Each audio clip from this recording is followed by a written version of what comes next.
ଆମର ସମ୍ମାନୀୟ ପୂଜ୍ୟ ପାରେଶ୍ୱରଦା ଆଉ ସତ୍ସଙ୍ଗର ପିତାମହ ଆମେ ତାଙ୍କୁ କହୁ। ତାଙ୍କର ଆଜି ଜନ୍ମତିଥି 22ତମ ଜନ୍ମତିଥି ଆଉ ସେଇ ଉପଲକ୍ଷେ ତାଙ୍କ ପରିବାର ତରଫରୁ ସତ୍ସଙ୍ଗ ନିବେଦନ କରାଯାଇଛି। ତାଙ୍କର ସୁପୁତ୍ର ଆମର ସମ୍ମାନୀୟ ପ୍ରମୋଦ ଭାଇ ସୁଧ ପ୍ରମୋଦ କୁମାର ଜେନା ସତ୍ସଙ୍ଗ ନିବେଦନ କରିଛନ୍ତି। ଆଉ ପାରେଶ୍ୱରଦାଙ୍କର ସୁସ୍ଥ ସୁଦୀର୍ଘ ନିରାମ ଜୀବନ ପାଇଁ ଠାକୁରଙ୍କ ଶ୍ରୀ ଚରଣରେ ପ୍ରାର୍ଥନା ଜଣାଇବା ସହିତ ଆଉ ପ୍ରମୋଦ ଭାଇ ତାଙ୍କର ପରିବାର ଆଉ ସମସ୍ତଙ୍କର ସର୍ବଦ ମଙ୍ଗଳ ପାଇଁ ଠାକୁରଙ୍କ ଶ୍ରୀ ଚରଣରେ ପ୍ରାର୍ଥନା ଜଣାଇବା।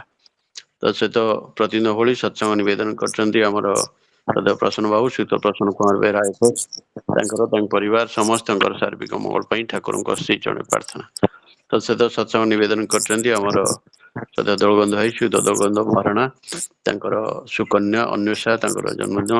ସେ ଅନ୍ୱେଷାଙ୍କର ସର୍ବଦ ମଙ୍ଗଳ ପାଇଁ ପ୍ରାର୍ଥନା ଜଣାଇବା ସହିତ ଦୋଳଗୋବିନ୍ଦ ଭାଇ ତାଙ୍କର ପରିବାର ସମସ୍ତଙ୍କର ସାର୍ବିକ ମଙ୍ଗଳ ପାଇଁ ଠାକୁରଙ୍କ ଶ୍ରୀ ଚରଣରେ ପ୍ରାର୍ଥନା। ତା ସହିତ ସତ୍ସଙ୍ଗ ନିବେଦନ କରିଛନ୍ତି ଆମର ଭଉଣୀ ଶ୍ରୀମତୀ ରଞ୍ଜିତା ବେହେରା ତାଙ୍କର ତାଙ୍କର ସୁକନ୍ୟା ଆମର ରିଙ୍କି ଜ୍ୟୋତିର୍ମୟୀ ଇଞ୍ଜିନିୟର ଜ୍ୟୋତିର୍ମୟୀ ତାଙ୍କର ଜନ୍ମଦିନ। ତାଙ୍କର ସର୍ବଦ ମଙ୍ଗଳ ପାଇଁ ପ୍ରାର୍ଥନା ଜଣାଇବା ସହିତ ତାଙ୍କର ପରିବାର ସମସ୍ତଙ୍କର ସର୍ବଦ ମଙ୍ଗଳ ପାଇଁ ଠାକୁରଙ୍କ ଶ୍ରୀ ଚରଣରେ ପ୍ରାର୍ଥନା। ବର୍ତ୍ତମାନ ଶଙ୍ଖଦିନ ପ୍ରଦାନ କରିବେ ଆମର ଶ୍ରଦ୍ଧେୟ ଅନୁମା ଶ୍ରୀମତୀ ଅନୁପମା ରାଉତ ଆଉ ସଦଗୁରୁ ବନ୍ଦନା କରିବେ ଆମର ଶ୍ରଦ୍ଧେୟ ମୃତ୍ୟୁଞ୍ଜୟ ଭାଇ ଠାକୁରଙ୍କର ପବିତ୍ର ପାଞ୍ଜାରୀ କର୍ମୀ ଶ୍ରୀତ ମୃତ୍ୟୁଞ୍ଜୟ କୁମାର ରାଉତ। ବର୍ତ୍ତମାନ ଅନୁମାନଙ୍କୁ ଅନୁରୋଧ କରୁଛି ଶଙ୍ଖଦିନ ପ୍ରଦାନ କରନ୍ତୁ। ଜୟ ଗୁରୁ ମହାରାଜ।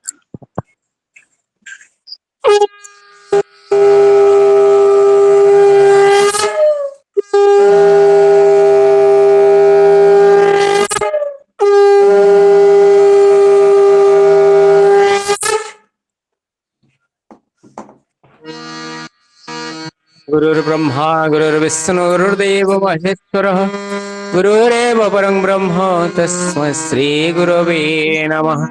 अखण्डमण्डलाकारं व्याप्तं येन चराचरं तत्पादं दर्शितं येन तस्मै श्री गुरवे नमः। अज्ञानतिमिरान्धस्य ज्ञानाञ्जनशलाकया चक्षुरुन्मीलितं येन तस्मै श्री गुरवे नमः। सावरण्यगमं व्याप्तं येन कृष्णं चराचरं तत्पादं दर्शितं येन तस्मै श्री गुरवे नमः। चिद्रूपेण परिव्याप्तं त्रैलोक्यं सचराचरं तत्पादं दर्शितं येन तस्मै श्री गुरवे नमः। न गुरुरधिकं तत्त्वं न गुरुरधिकं तपः तत्त्वज्ञानात् परं नास्ति तस्मै श्री गुरवे नमः। मन्नाथः श्रीजगन्नाथो मद्गुरु श्रीजगद्गुरु मदात्मा सर्वभूतात्मा तस्मै श्री गुरवे नमः।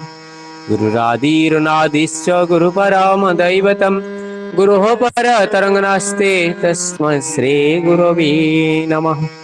ब्रह्मानन्दं परमसुखदं केवलं ज्ञानमूर्तिं द्वन्द्वातीतं गगनसदृशं तत्त्वमस्यादिलक्ष्यम् एकं नित्यमिमलमचलं सर्वधि साक्षिभूतं भावातीतं त्रिगुणरहितं सद्गुरुं त्वां नमामि सद्गुरुं त्वां नमामि सद्गुरुं त्वां नमामि।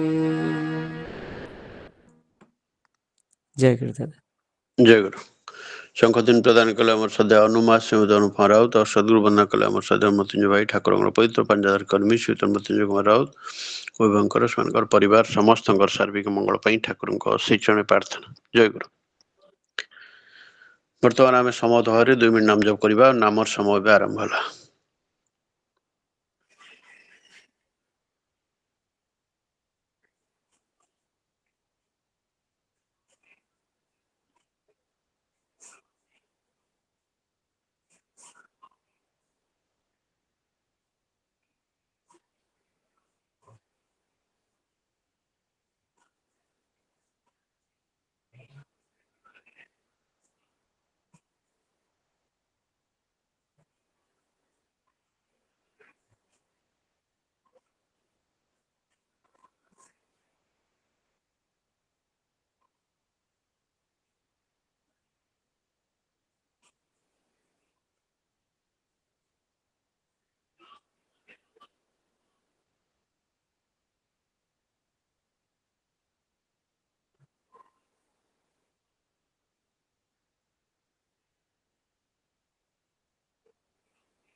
जय गुरु समस्त जय गुरु। बर्तमान सत्यानुष्ठान ग्रंथ पाठ करिबा हमर स्वामी अनिल भाई श्रीयुक्त अनिल कुमार दास सत्यानुष्ठान ग्रंथ पाठ करिबे। दादा जय गुरु। जय गुरु आज्ञा जय गुरु। परम दयाल श्री श्री ठाकुर अनुकूल चंद्रଙ୍କର ଶ୍ରୀହସ୍ତ ଲିଖିତ ସତ୍ୟାନୁସରଣ ଗ୍ରନ୍ଥ ପାଠ। ଦେହ ଥିବା ଯାଏ ଅହଙ୍କାର ଯାଏ ନାହିଁ, ଆଉ ଭାବ ଥିବା ଯାଏ ଅହଂ ମଧ୍ୟ ଯାଏ ନାହିଁ। ତେବେ ନିଜର ଅହଂ ଆଦର୍ଶର ଉପର ଦେଇ ବାସି ହୋଇ ଯିଏ ଯେତେ ରହିପାରେ ସେ ସେତେ ନିରଙ୍କାର ଏବଂ ସେ ସେତେ ଉଦାର। ନିଜର ଗର୍ବ ଯେତେ ନ କରାଯାଏ ତେତେ ହିଁ ମଙ୍ଗଳ, ଆଉ ଆଦର୍ଶର ଗର୍ବ ଯେତେ କରାଯାଏ ତେତେ ହିଁ ମଙ୍ଗଳ। ପରମ ପିତା ହିଁ ତୁମର ଅହଙ୍କାରର ଆଉ ତୁମେ ତାଙ୍କୁ ନେଇ ଆନନ୍ଦ ଉପଭୋଗ କର। ଅସତ୍ ଆଦର୍ଶରେ ତୁମର ଅହଙ୍କାର ନ୍ୟସ୍ତ କର ନାହିଁ, ତାହେଲେ ତୁମର ଅହଙ୍କାର ଆହୁରି କଠିନ ହେବ। ଆଦର୍ଶ ଯେତେ ଉଚ୍ଚ ବା ଉଦାର ହୁଏ ସେତେ ହିଁ ଭଲ, କାରଣ ଯେତେ ଉଚ୍ଚତା ବା ଉଦାରତାର ଆଶ୍ରୟ ନେବ ତୁମେ ମଧ୍ୟ ସେତେ ଉଚ୍ଚ ଓ ଉଦାର ହେବ। ଜୟ ଗୁରୁ ଦାଦା, ସମସ୍ତଙ୍କୁ ଜୟ ଗୁରୁ। जय गुरु। सत्यानुष्ठान ग्रंथ पाठ कले हमर स्वामी अनिल भाई श्रीयुक्त अनिल कुमार दास परिवार समस्त सार्विक मंगल ठाकुर श्रीचरण प्रार्थना। जय गुरु। बर्तमान नारी नीति ग्रंथ पाठ करेंगे हमर स्वामी सुनीता मा डॉक्टर सुनीता महांती नारी नीति ग्रंथ पाठ करेंगे। दादा जय गुरु समस्त गुरु जय गुरु। स्वजाति विद्युत परम प्रेममय श्री श्री ठाकुर अनुकूल चंद्रଙ୍କର श्रीमुख निसृत पवित्र नारी नीतिर ग्रंथ पाठ करुଅछि। स्वजाति विद्वेषରେ साधारणतः स्त्री ଲୋକମାନଙ୍କର ଦେଖାଯାଏ स्वजाତିରେ ଅସହାନୁଭୂତି ଓ ଉପେକ୍ଷା, ଆଉ ଏହାର ଅନୁସରଣ କରେ ଦୋଷ ଦୃଷ୍ଟି, ଈର୍ଷା ପ୍ରବଣତା, ଆକ୍ରୋଶ ଓ ପରଶ୍ରୀ କାତରତା, ଆଉ ତାହା ଫଳରେ ଅନ୍ୟର ଅପ୍ରତିଷ୍ଠା ଆଣିବାକୁ ଯାଇ ନିଜର ପ୍ରତିଷ୍ଠାକୁ ମଧ୍ୟ ନଷ୍ଟ କରି ପକାନ୍ତି। ତୁମେ କଦାପି ଏପରି ହୁଅ ନାହିଁ।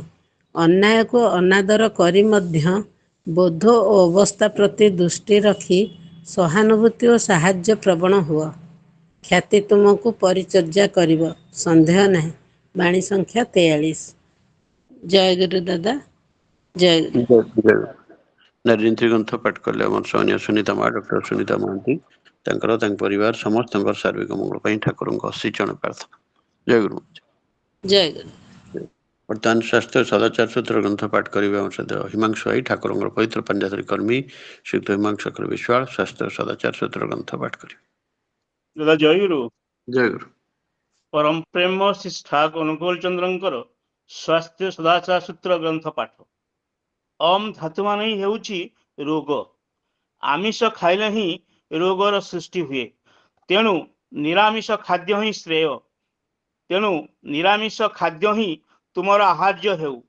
तुम मानकर जीवनी शक्ति समृद्ध होई उठू। सृष्टि संदीपनारे नियमित निरामिष आहार्य तुम मानक शरीर स्वस्थ लाभ करू। सुस्ति संदीपनारे जो आहार्य व्यतिक्रम दुष्ट नुहे, स्वस्ति संदीप्त होई उठे क्रम तत्परतारे, से खाद्य ही आंभ मानकर सहज खाद्य हेवा उचित।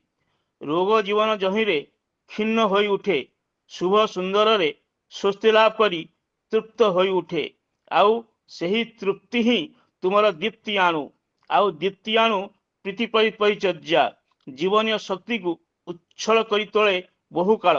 शिष्ट संदीपनी तृपण तात्पर्य तुम्हें माने उच्छल होई उठ, आयुष्मान तुम मानकर समृद्ध होई उठू। वाणी संख्या 95। जय गुरु। जय गुरु। जय गुरु। हाँ जय गुरु जय गुरु। शास्त्र सदाचार सूत्र ग्रंथ पाठ कले हमर सद हिमांशु भाई ठाकुर पवित्र पंजाधरी कर्मी श्रीयुक्त हिमांशु विश्वाल परिवार समस्त सार्विक मंगल ठाकुर श्रीचरण प्रार्थना। जय गुरु। बर्तमान भजन आरंभ करिया। प्रथम भजन परिवेषण करेंगे हमर सदैव बुलू भाई श्रीयुक्त अमरेन्द्र कुमार साहू। द्वितीय भजन परिवेषण करेंगे हमर सदैव अभिराम भाई श्रीयुक्त अभिराम प्रधान। तृतीय भजन परिवेषण करेंगे हमर सदैव निरुपमा मा श्रीमती निरुपमा बेहरा। चतुर्थ भजन परिवेषण करेंगे हमर सदैव नमिता मा श्रीमती नमिता साहू। और पंचम भजन परिवेषण करेंगे हमर सदैव विजयलक्ष्मी मा श्रीमती विजयलक्ष्मी दास। बर्तमान अनुरोध कर इष्ट कंठशिल्पी हमर सदैव बुलू भाई श्रीयुक्त अमरेन्द्र कुमार साहू प्रथम भजन परिवेषण करेंगे। जय गुरु।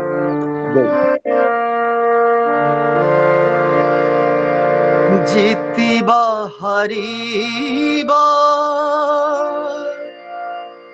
ମାପକାଠି ପ୍ରଭୁ ଜିତିବା ହାରିବା ମାପକାଠି ପ୍ରଭୁ ଜଣା ନାହିଁ ପରା ମତେ ପାଇଛି জীবনে কেতে পাইছে জীবনে কেতে কেমিতি কহিবি ତୁମକୁ ପାଇ ମୁଁ କେମିତି କହିବି ତୁମକୁ ପାଇ ମୁଁ ପାଇଛି ଜୀବନେ କେତେ ପାଇଛି ଜୀବନେ কেতে জিতিবা হারিবা মাপকাঠি প্রভু জিতিবা হারিবা মাপকাঠি প্রভু জনা নাহি পরা মতে পাইছি জীবনে কেতে পাইছি জীবনে কেতে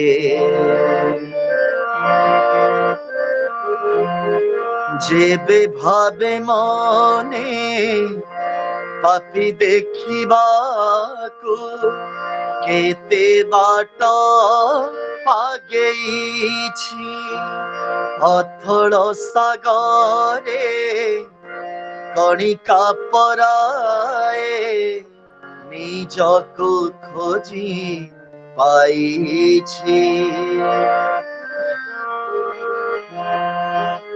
যেবে ভাবে মনে পাপি দেখিবাকু কেতে বাট আগেইছি অথଳ সাগরে কণিকা পরায়ে নিজକୁ খোঁজি পাইছি জীবনর রথ গড়ি গড়ি যায় জীবনর রথ গড়ি গড়ি যায় কেবল তুম ইঙ্গিতে পাইছি জীবনে কেতে পাইছি জীবনে কেতে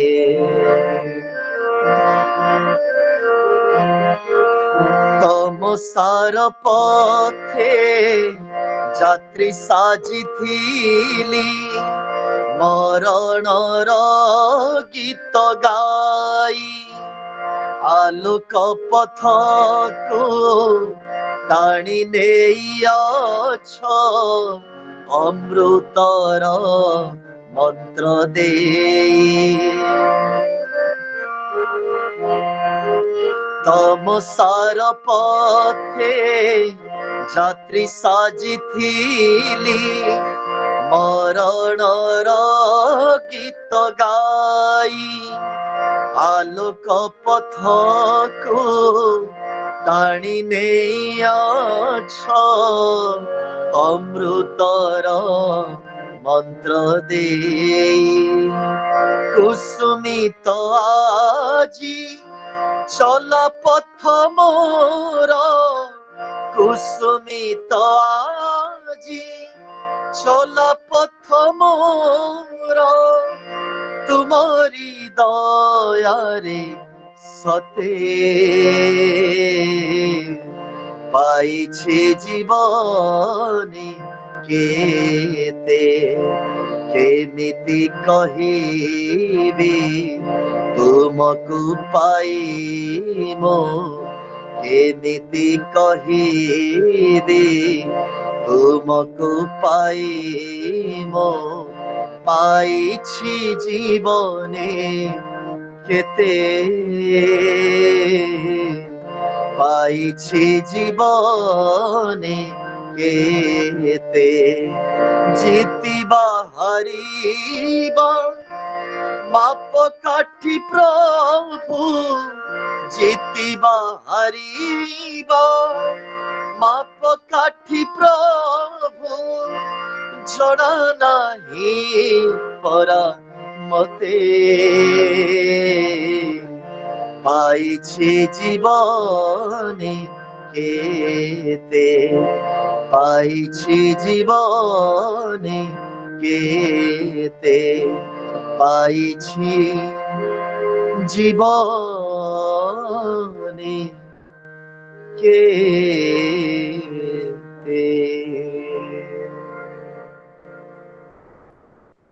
জয় গুরু।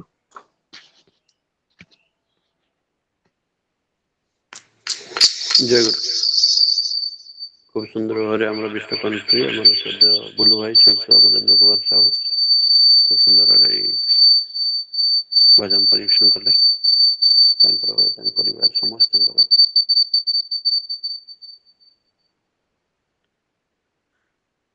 ବୁଲୁ ଭାଇ ତାଙ୍କର ତାଙ୍କ ପରିବାର ସମସ୍ତଙ୍କର ସର୍ବେଦ ମଙ୍ଗଳ ପାଇଁ ଠାକୁରଙ୍କ ଅଶୀ ଚରଣରେ ପ୍ରାର୍ଥନା। ଜୟ ଗୁରୁ।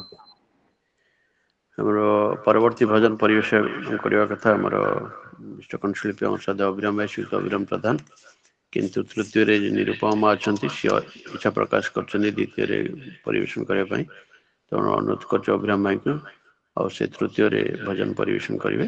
ଆଉ ବର୍ତ୍ତମାନ ଅନୁରୋଧ କରୁଛି ଆମର ବିଶ୍ୱକନ୍ ଶିଳ୍ପୀ ଆମ ସଦା ନିରୁପମା ଶ୍ରୀମତୀ ନିରୁପମା ବେହେରା ପରବର୍ତ୍ତୀ ଭଜନ ପରିବେଷଣ କରିବେ। ଭାଇ ଜୟ ଗୁରୁ। ଜୟ ଜୟ ଗୁରୁ। ଗୁରୁ। ଉପସ୍ଥିତ ସମସ୍ତ ଭାଇ ଓ ମା ମାନଙ୍କୁ ରାମତ ଜୟ ଗୁରୁ। তুমি সিনা প্রভু বুঝই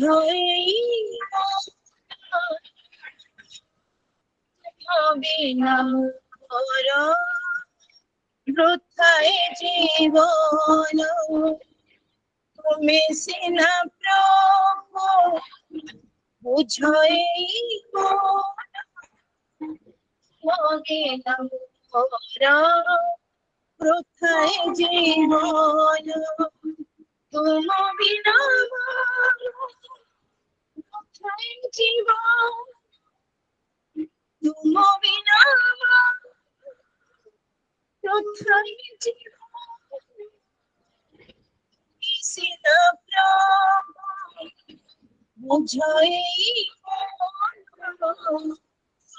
বিনা মোর বৃথায় জীবন।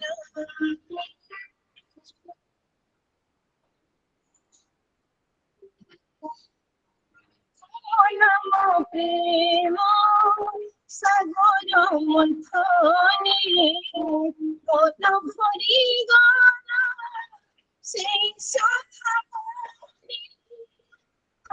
নম প্রেম সাগর মন্থনে কত ভরি গান সেই সখা ও সাথী নাসিনা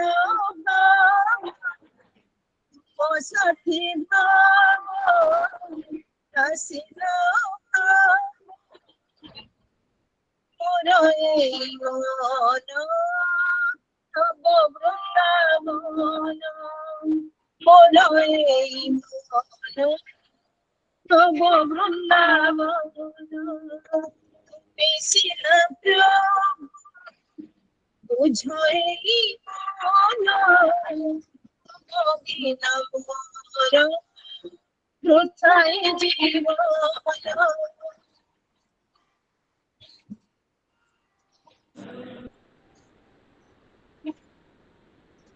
জীবন পাত্র ধরিবে নম পরম নয়নি মোর সব জীবন পাত্র নমঃ পরমনারায়ণ সদাম তব রূপ দেখি আখি গলা রাখি তব রূপ আখি গলা রাখি মুগ্ধরে প্রভু মোর তন মুগ্ধরে মোর তন কৃষ্ণ প্রভু বুঝাই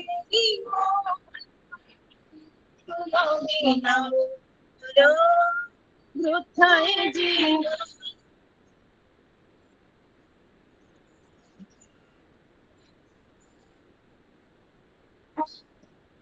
তুমরি পরশ মোরি চাহানি আশার মতরে চিছি কাহানি তুমরি পরশ মোরি চাহানি আশার মতরে চিছি কাহানি মোরে জড়াইছ মায়া ছড়াইছ মোরে জড়াইছ মায়া ছড়াইছ কাটিছ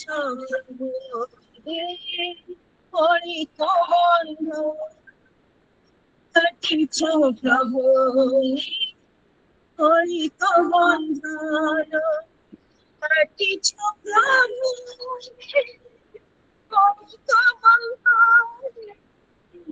কাটিছ প্রভু হরি কবন্ধন কৃষ্ণ প্রভু বুঝাই মন বৃথায় জীবন বৃথায় জীবন বৃথায় জীবন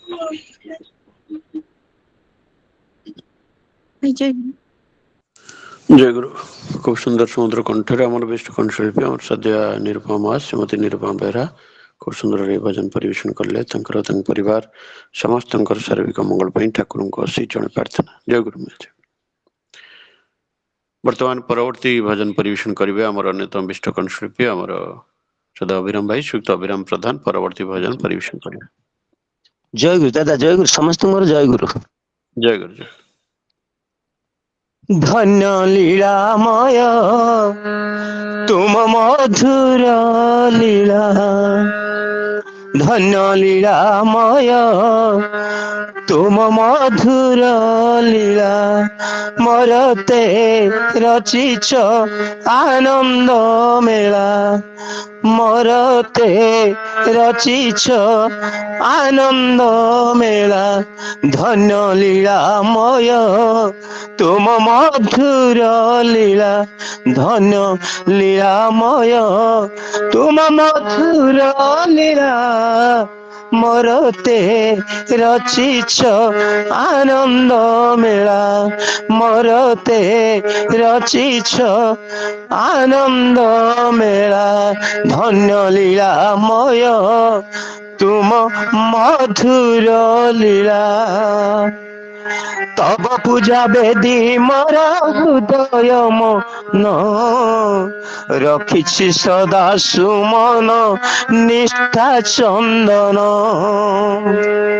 ହେ ପ୍ରିୟ ପରମ ଆସ ପ୍ରାଣ ରାମ, ହେ ପ୍ରିୟ ପରମ ଆସ ପ୍ରାଣ ରାମ, ପିନ୍ଧାଇ ଦେବି ଗଳାରେ ভকতি মালা ধন্য লীলাময় তুম মধুর লীলা ধন্য লীলাময় তুম মধুর লীলা মরতে রচিছ আনন্দ মেলা ধন্য লীলাময় তুম মধুর লীলা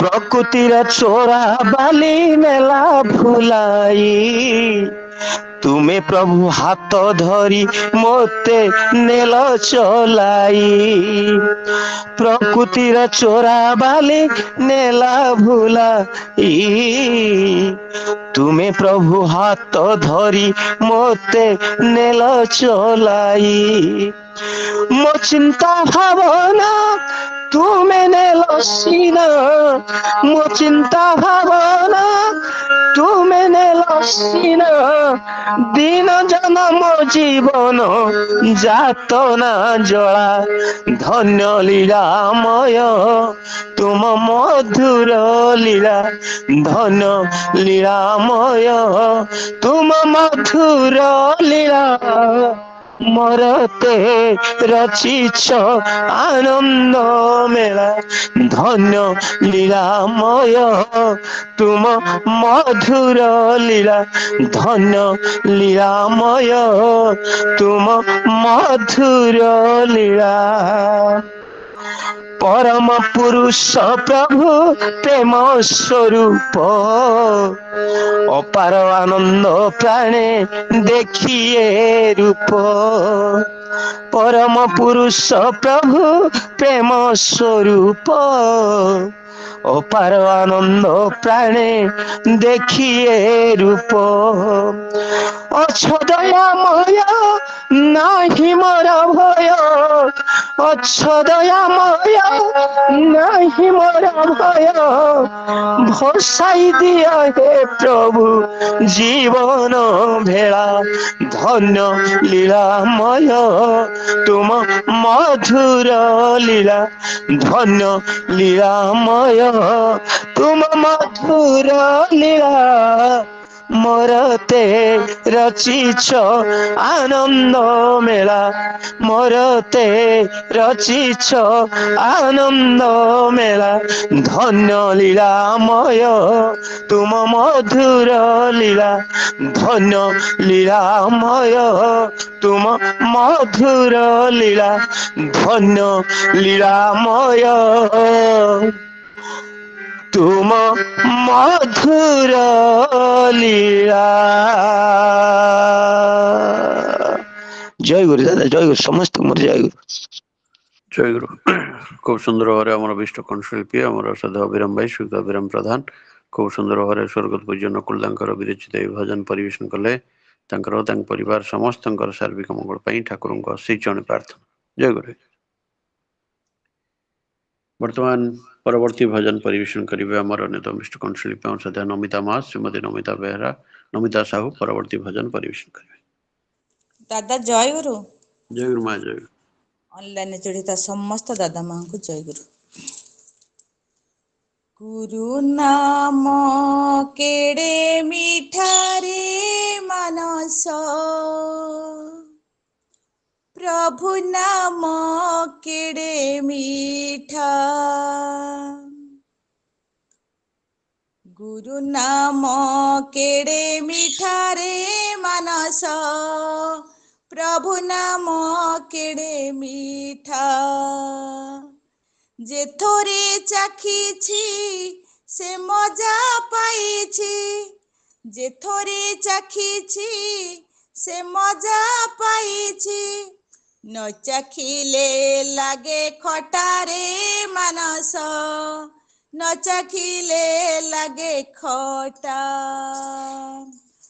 ଗୁରୁ ନାମ କେଡେ ମିଠାରେ ମାନସ ପ୍ରଭୁ ନାମ କେଡେ ମିଠା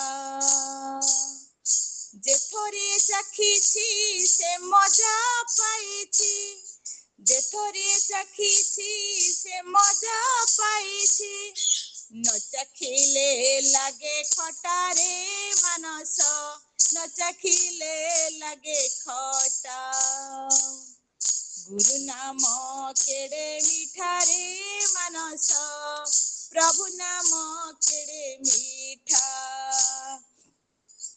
কোটি কাম কর সুন্দর দেহକୁ ସଜାଉ ଭଳି କି ଭଳି ରେ ମନୁଆ ସଜାଉ ଭଳି କି ଭଳି କୋଟି କାମ କର ସୁନ୍ଦର ଦେହକୁ ସଜାଉ ଭଳି କି ଭଳି ରେ ମନୁଆ ସଜାଉ ଭଳି କି ଭଳି ମରିଗଲେ ତୁହି ନ ଛୁଇଁବେ କେହି ମରିଗଲେ ତୁହି ନ ଛୁଇଁବେ କେହି ବୋଲି ବେଟି ମଡ଼ା ମଡ଼ା ରେ ମାନସ ବୋଲି ବେଟି ମଡ଼ା ମଡ଼ା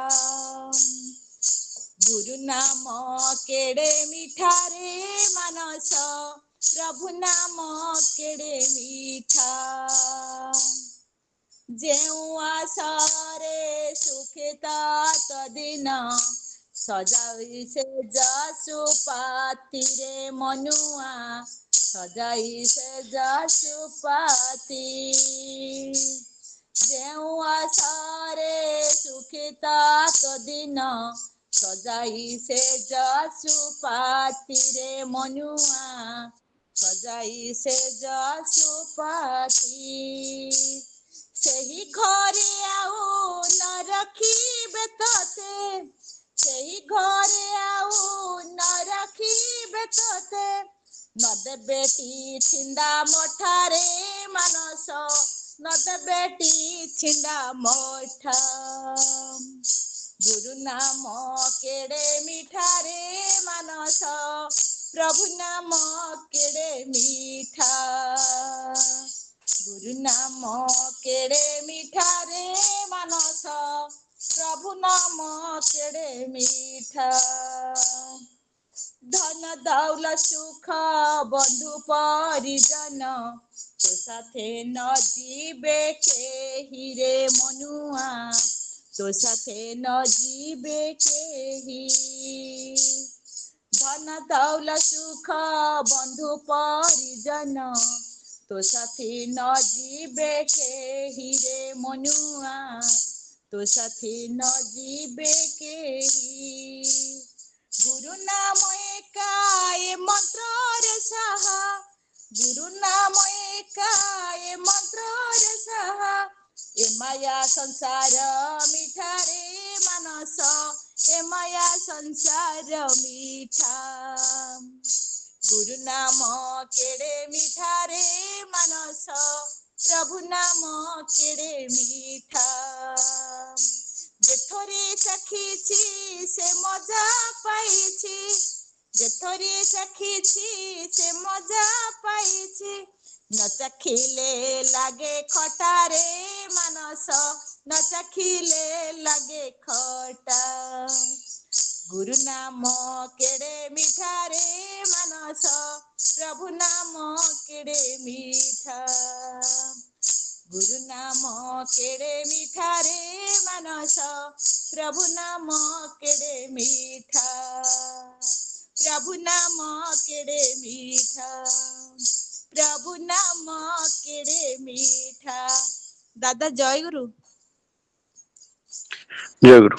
খুব সুন্দর সমুদ্র কণ্ঠরে আমার বিষ্ট কণ্ঠশিল্পী আমার সাথে নমিতা মা ଶ୍ରୀମତୀ ନମିତା ସାହୁ খুব ସୁନ୍ଦରରେ ଭଜନ ପରିବେଷଣ କଲେ ତାଙ୍କର ତାଙ୍କ ପରିବାର ସମସ୍ତଙ୍କର ସାର୍ବିକ ମଙ୍ଗଳ ପାଇଁ ଠାକୁରଙ୍କ ଅଶୀଚରଣ ପ୍ରାର୍ଥନା। ଜୟ ଗୁରୁ ମା ଜୟ।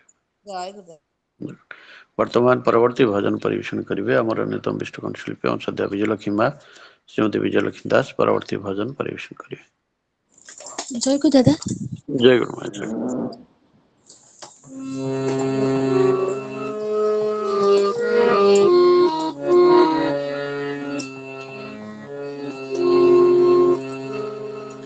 ତୁମେ ମଙ୍ଗଳମୟ ମଙ୍ଗଳକାରୀ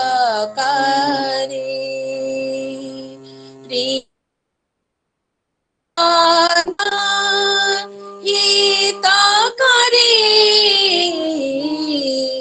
তুমি মঙ্গলময় মঙ্গলকারী।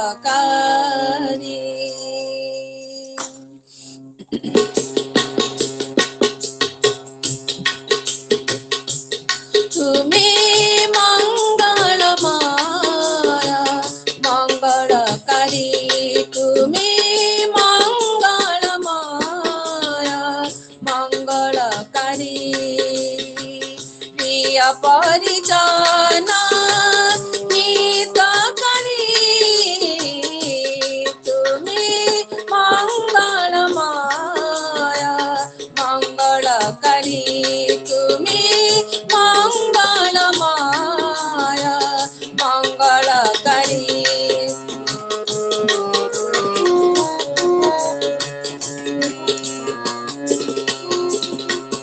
ইহ পরকাল পথ সারথি মোর, ସବୁ ଜାଣି ସହିଛ ମୋ ଜୀବନ ବାର।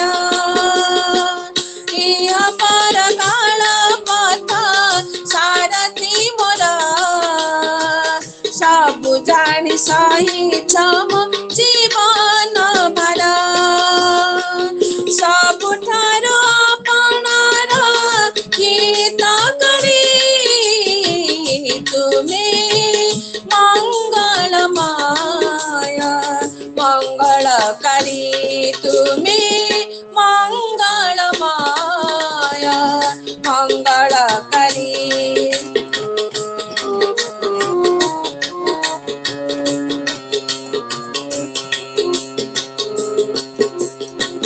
ମାଠାରୁ ମିଠା ତୁମ ମଧୁର କଥା, ବେଳ ଜାଣି ପାଶେ ବସ ପ୍ରାଣ ଦେବତା। ମାଠାରୁ ମିଠା ତୁମ ମଧୁର କଥା, ବେଳ ଜାଣି ପାଖେ ବସ ପ୍ରାଣ ଦେବତା। ଭାବର ଭାବ ଦେବେ ପୂର୍ଣ୍ଣ କରି, ତୁମେ ମଙ୍ଗଳମୟ ମଙ୍ଗଳକାରୀ, ତୁମେ ମଙ୍ଗଳମୟ ମଙ୍ଗଳକାରୀ।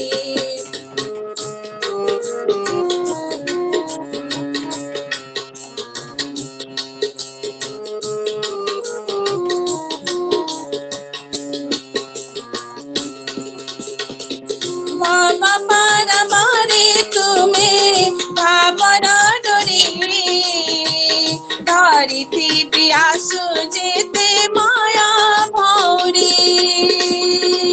ଭାବ ପାରମରେ ତୁମ ଭାବର ଡୋରି, ଧରିଥିବି ଆସୁ ଯେତେ ମାୟା ଭଉରୀ। ଏତିକି ମାଗୁଛି ତୁମ ସେବା କରି, ତୁମେ ମଙ୍ଗଳମୟ ମଙ୍ଗଳକାରୀ, ତୁମେ ମଙ୍ଗଳମୟ ମଙ୍ଗଳକାରୀ। ପ୍ରିୟ ପରିଜନ ଦୁଃଖ ହରି, ତୁମେ ମଙ୍ଗଳମୟ ମଙ୍ଗଳକାରୀ। ପ୍ରିୟ ପରିଜନ ଦୁଃଖ ହରି, ତୁମେ ମଙ୍ଗଳମୟ ମଙ୍ଗଳକାରୀ, ତୁମେ ମଙ୍ଗଳମୟ ମଙ୍ଗଳକାରୀ, ତୁମେ ମଙ୍ଗଳମୟ ମଙ୍ଗଳକାରୀ। ଜୟକୁ ଦାଦା। ଜୟ ଗୁରୁ। খুব সুন্দর সমুদ্র কণ্ঠরে আমার অভিষ্ট কণ্ঠশিল্পী আমার সত্যা বিজয়লক্ষ্মী মা শ্রীমতী বিজয়লক্ষ্মী দাস খুব সুন্দর ভাবে ভজন পরিবেশন কলে। ତାଙ୍କର ତାଙ୍କ ପରିବାର ସମସ୍ତଙ୍କର ସାର୍ବିକ ମଙ୍ଗଳ ପାଇଁ ଠାକୁରଙ୍କ ଶ୍ରୀଚରଣ ପ୍ରାର୍ଥନା। ଜୟ ଗୁରୁ ମହାରାଜ। ଜୟକୁ ଦାଦା। ବର୍ତ୍ତମାନ କୀର୍ତ୍ତନ ପରିବେଷଣ କରିବେ ଆମର ସଦାଦେବ ଭାଇ ସୁକ୍ତ ଦେବେନ୍ଦ୍ରନାଥ ସାହୁ ଏବଂ ତାଙ୍କର ସହଯୋଗୀ ମାନେ କୀର୍ତ୍ତନ ପରିବେଷଣ କରିବେ। ଜୟ ଗୁରୁ। ଜୟ ଗୁରୁ। ଜୟ ଗୁରୁ। জগত উদ্ধার পাই নরতনু ধরি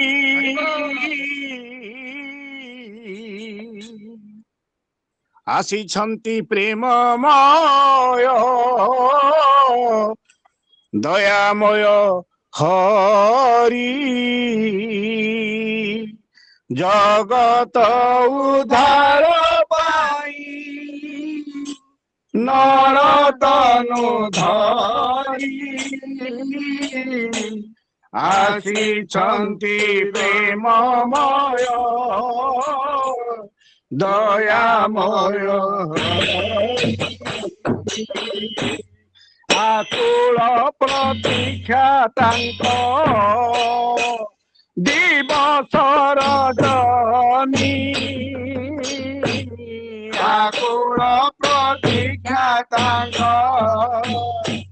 দিবস রজনী হে আস জীবাসী চরণে বন্ধন ন মানি ও আস জীবাসী চরণে বন্ধন ন মানি হে নব করে বড় সুন্দর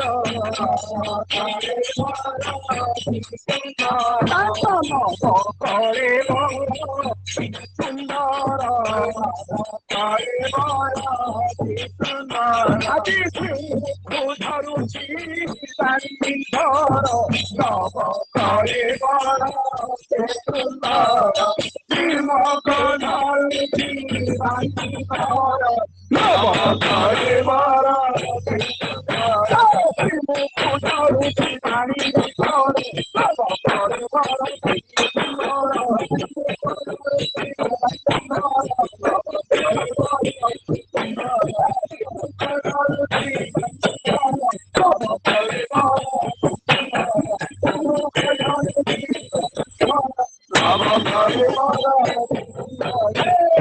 ধরণী অঙ্গনে আছি নব বৃন্দাবন ধরণী অঙ্গনে আছি নব বৃন্দাবন সেই বৃন্দাবনে প্রভু কীর্তনে মগন সেই বৃন্দাবনে প্রভু কীর্তন শ্রী কীর্তনর সধারা করাই উন্নত শ্রী কীর্তনর সধারা করাই উন্নত হরই সকল ব্যথা শান্ত করে চিত্ত ধরই সকল ব্যথা শান্ত করে মন নগর গান নগর গান নগর গান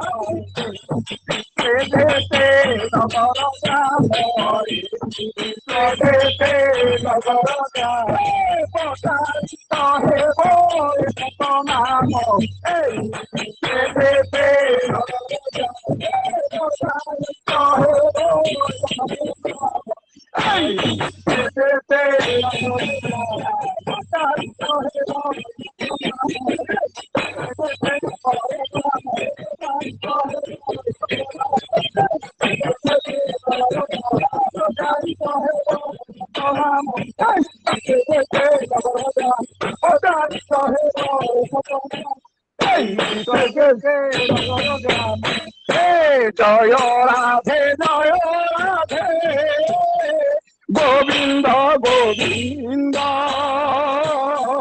জয় রাধে জয় রাধে গোবিন্দ গোবিন্দ সে গোবিন্দ বিনা ভবে নাহি আনন্দ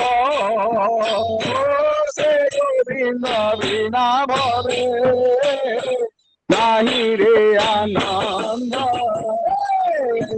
ছাড় কপট চাতুরি বল হরি হরি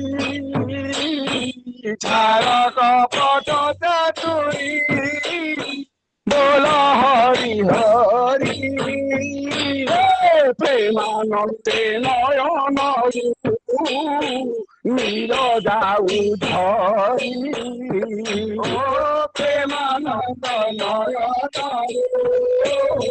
নীল যায় ধরি জয় জয় জয় পুরুষোত্তম জয় জয় জয় পুরুষোত্তম জয় জয় জয় পুরুষোত্তম জয় জয় জয় পুরুষোত্তম নাম দ্বিতীয় পরম জয় জয় জয় পুরুষোত্তম নাম পুরুষোত্তম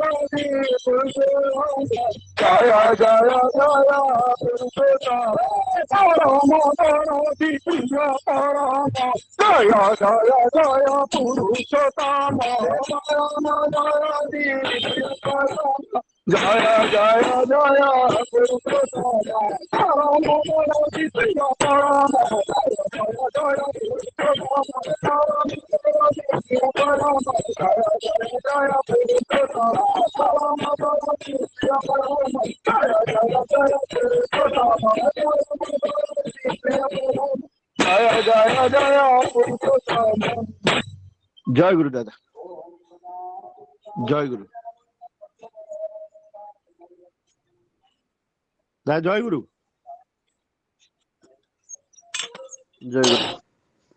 ଖୁବ ସୁନ୍ଦର ଭାବରେ ଆମର ଶ୍ରଦ୍ଧା ଦେବ ଭାଇ ଶ୍ରୀ ଚନ୍ଦ୍ରନାଥ ସାହୁ ଏବଂ ତାଙ୍କର ସହଯୋଗୀ ଆମର ସ୍ଥାନୀୟ ଗୋପୀ ଭାଇ ଠାକୁରଙ୍କର ପବିତ୍ର ପାଞ୍ଜାଧାରୀ କର୍ମୀ ଶ୍ରୀତ ଗୋପୀନାଥ ବେହେରା ଏବଂ ଅଲେଖ ଭାଇ ଆଉ ନୀଳମଣି ଭାଇ ଆଉ ଏସବୁ ମିଳିତ ଭାବରେ ଖୁବ ସୁନ୍ଦର ଭାବରେ କୀର୍ତ୍ତନ ପରିବେଷଣ କଲେ। ଆଉ ଦେବ ଭାଇ ତାଙ୍କ ପରିବାର, ଗୋପୀ ଭାଇ ତାଙ୍କ ପରିବାର ଏବଂ ଅଲେଖ ଭାଇ, ନୀଳମଣି ଭାଇ ଯେଉଁମାନେ ଅଛନ୍ତି ସମସ୍ତଙ୍କର ତାଙ୍କ ପରିବାର ସବୁ ବିବିଧ ମଙ୍ଗଳ ପାଇଁ ଠାକୁରଙ୍କ ଶ୍ରୀ ଚରଣରେ ପ୍ରାର୍ଥନା। ଜୟ ଗୁରୁ। ଜୟ ଗୁରୁ ଜୟ ଗୁରୁ। ଜୟ ଗୁରୁ ଜୟ ଗୁରୁ। ପ୍ରତିଦିନ ପ୍ରାତଃ ସମୟରୁ ଚାନ୍ଦୋଳ ସତ୍ସଙ୍ଗ ବେହେରା ଅନୁକୂଳରେ ସତ୍ସଙ୍ଗ। ଆଜିର ସତ୍ସଙ୍ଗ ଆଜି ହେଉଛି ଆମର ସମ୍ମାନୀୟ ପୂଜ୍ୟ ପାରଶ୍ରଦ୍ଧା ଯେ ସତ୍ସଙ୍ଗର ପିତାମହ ବୋଲି ଆମେ ତାଙ୍କୁ କହିଥାଉ। ସେ ଆଜି 92 ବର୍ଷରେ ପଦାର୍ପଣ କଲେ। ଆଜି ତାଙ୍କର 92ତମ ଜନ୍ମତିଥି ଉପଲକ୍ଷେ ସତ୍ସଙ୍ଗ ନିବେଦନ କରିଛନ୍ତି। ତାଙ୍କ ପରିବାର ତରଫରୁ ସତ୍ସଙ୍ଗ ନିବେଦନ କରାଯାଇଛି। ତାଙ୍କର ସୁପୁତ୍ର ଆମର ସମ୍ମାନୀୟ ପ୍ରମୋଦ ଭାଇ, ଶ୍ରୀଯୁକ୍ତ ପ୍ରମୋଦ ଜେନା ଏହି ସତ୍ସଙ୍ଗ ନିବେଦନ କରିଛନ୍ତି। ପାରଶ୍ରଦ୍ଧାଙ୍କର ସୁସ୍ଥ ସୁଦୀର୍ଘ ନିରାମୟ ଜୀବନ ପାଇଁ ଆମେ ଠାକୁରଙ୍କ ଶ୍ରୀ ଚରଣରେ ପ୍ରାର୍ଥନା ଜଣାଇବା ସହିତ ଆଉ ପ୍ରମୋଦ ଭାଇ ତାଙ୍କର ପରିବାର ସମସ୍ତଙ୍କର ସର୍ବତ ମଙ୍ଗଳ ପାଇଁ ଠାକୁରଙ୍କ ଶ୍ରୀ ଚରଣରେ ପ୍ରାର୍ଥନା। ତତ୍ସହିତ ପ୍ରତିଦିନ ଭଳି ସତ୍ସଙ୍ଗ ନିବେଦନ କରିଛନ୍ତି ଆମର ଶ୍ରଦ୍ଧେୟ ପ୍ରସନ୍ନ ବାବୁ, ଶ୍ରୀଯୁକ୍ତ ପ୍ରସନ୍ନ କୁମାର ବେହେରା IFS, ତାଙ୍କର ତାଙ୍କ ପରିବାର ସମସ୍ତଙ୍କର ସର୍ବତ ମଙ୍ଗଳ ପାଇଁ ଠାକୁରଙ୍କ ଶ୍ରୀ ଚରଣରେ ପ୍ରାର୍ଥନା। ତତ୍ସହିତ ସତ୍ସଙ୍ଗ ନିବେଦନ କରିଛନ୍ତି ଆମର ଶ୍ରଦ୍ଧେୟ ଦୋଳଗୋବିନ୍ଦ ଭାଇ, ଶ୍ରୀଯୁକ୍ତ ଦୋଳଗୋବିନ୍ଦ ମହାରଣା, ତାଙ୍କର ସୁକନ୍ୟା ଅନ୍ୱେଷା, ତାଙ୍କର ଜନ୍ମଦିନ। ସେ ଅନ୍ୱେଷାଙ୍କର ସର୍ବତ ମଙ୍ଗଳ ପାଇଁ ପ୍ରାର୍ଥନା ଜଣାଇବା ସହିତ ଦୋଳଗୋବିନ୍ଦ ଭାଇ ତାଙ୍କର ପରିବାର ସମସ୍ତଙ୍କର ସର୍ବତ ମଙ୍ଗଳ ପାଇଁ ଠାକୁରଙ୍କ ଶ୍ରୀ ଚରଣରେ ପ୍ରାର୍ଥନା। ତତ୍ସହିତ ସତ୍ସଙ୍ଗ ନିବେଦନ କରିଛନ୍ତି ଆମର ମୋର ଭଉଣୀ ଶ୍ରୀମତୀ ରଞ୍ଜିତା ବେହେରା, ତାଙ୍କର ସୁକନ୍ୟା ଶ୍ରଦ୍ଧା ରିଙ୍କି ଇଞ୍ଜିନିୟର ଜ୍ୟୋତିର୍ମୟୀ, ତାଙ୍କର ଜନ୍ମଦିନ। ସେଇ ଜ୍ୟୋତିର୍ମୟୀଙ୍କର ସର୍ବତ ମଙ୍ଗଳ ପାଇଁ ପ୍ରାର୍ଥନା ଜଣାଇବା ସହିତ ତାଙ୍କର ପରିବାର ସମସ୍ତଙ୍କର ସର୍ବତ ମଙ୍ଗଳ ପାଇଁ ଠାକୁରଙ୍କ ଶ୍ରୀ ଚରଣରେ ପ୍ରାର୍ଥନା। ପ୍ରତିଦିନ ଭଳି ଆମର ସତ୍ସଙ୍ଗରେ ଅନେକ ପୂଜ୍ୟ ରୀତିକ ଅଧୈର୍ଯ୍ୟ ଯାଜକ ଗୁରୁ ଭାଇମାନେ ମା ମାନେ ଯୋଗଦାନ କରିଛନ୍ତି।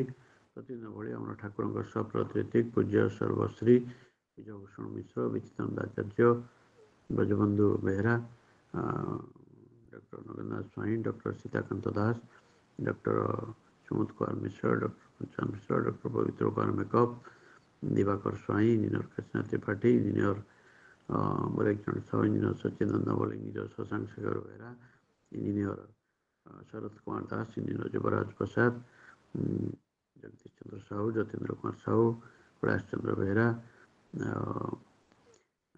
ନିମାଇ ଚରଣ ଦାସ, ତାରେଶ୍ୱର ଜେନା, ପ୍ରଭାତ କୁମାର ସାହୁ, ପ୍ରଶାନ୍ତ କୁମାର ସିଂ, परशुराम माणिक, रमेश चंद्र नायक, रघुनाथ कुस्तिया, रजनीकांत पंडा, रविन्द्रनाथ प्रधान, संतोष कुमार षडंगी, सुभाष चंद्र दास, ताराकांत बेहरा, प्रोफेसर गुरसेन लेंका, प्रोफेसर धनंजय त्रिपाठी एभଳି ଅନେକ ପୂଜ୍ୟ ରୀତିମାନେ ଯୋଗ ଦେଇଛନ୍ତି। ପରବର୍ତ୍ତୀ ଅବସ୍ଥାରେ ଆଉ ଯଦି କିଏ ଯୋଗ ଦେଇଥିବେ ହୁଏତ ମୁଁ ଦେଖିନଥାଇପାରେ। ଆଉ ଆମ ପାଖରେ ଠାକୁରଙ୍କ କଥା ତୁଳି ଧରିବେ ଆଉ ବିଜ୍ଞ ପ୍ରଜ୍ଞ ବ୍ୟକ୍ତିତ୍ୱ ଜଣେ ସୁବକ୍ତା ସେ ହେଲା ଆମର ସମ୍ମାନୀୟ ଶରତ ଭାଇ, ଠାକୁରଙ୍କର ପବିତ୍ର ପାଞ୍ଜାଧାରୀ କର୍ମୀ ଶ୍ରୀଯୁକ୍ତ ଶରତ ଚନ୍ଦ୍ର ନାୟକ ଆମର ଅନୁରୋଧ ରକ୍ଷା କରି ପୂଜ୍ୟ ପାରେଶ୍ୱର ଦାସଙ୍କର ଅନୁରୋଧ ରକ୍ଷା କରି ସେ ଆଜି ଠାକୁରଙ୍କ କଥା ତୋଳି ଧରିବେ। ତାଙ୍କୁ ଅନୁରୋଧ କରିବା ଆଲୋଚନା ଆରମ୍ଭ କରିବେ। ଶ୍ରୀଯୁକ୍ତ ଶରତ କୁମାର ନାୟକ ଠାକୁରଙ୍କର ପବିତ୍ର ପାଞ୍ଜାଧାରୀ କର୍ମୀ ଯାଜାର୍ଥ।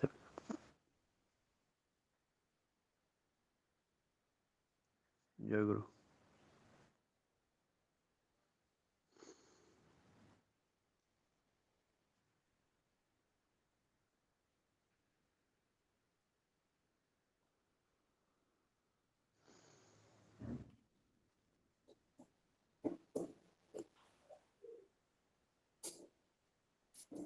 ଜଏନ୍ କରିପାରୁନାହାନ୍ତି ଶରଦ ଭାଇ ଆଜ୍ଞା ବୋଲି ଶୁଭୁନି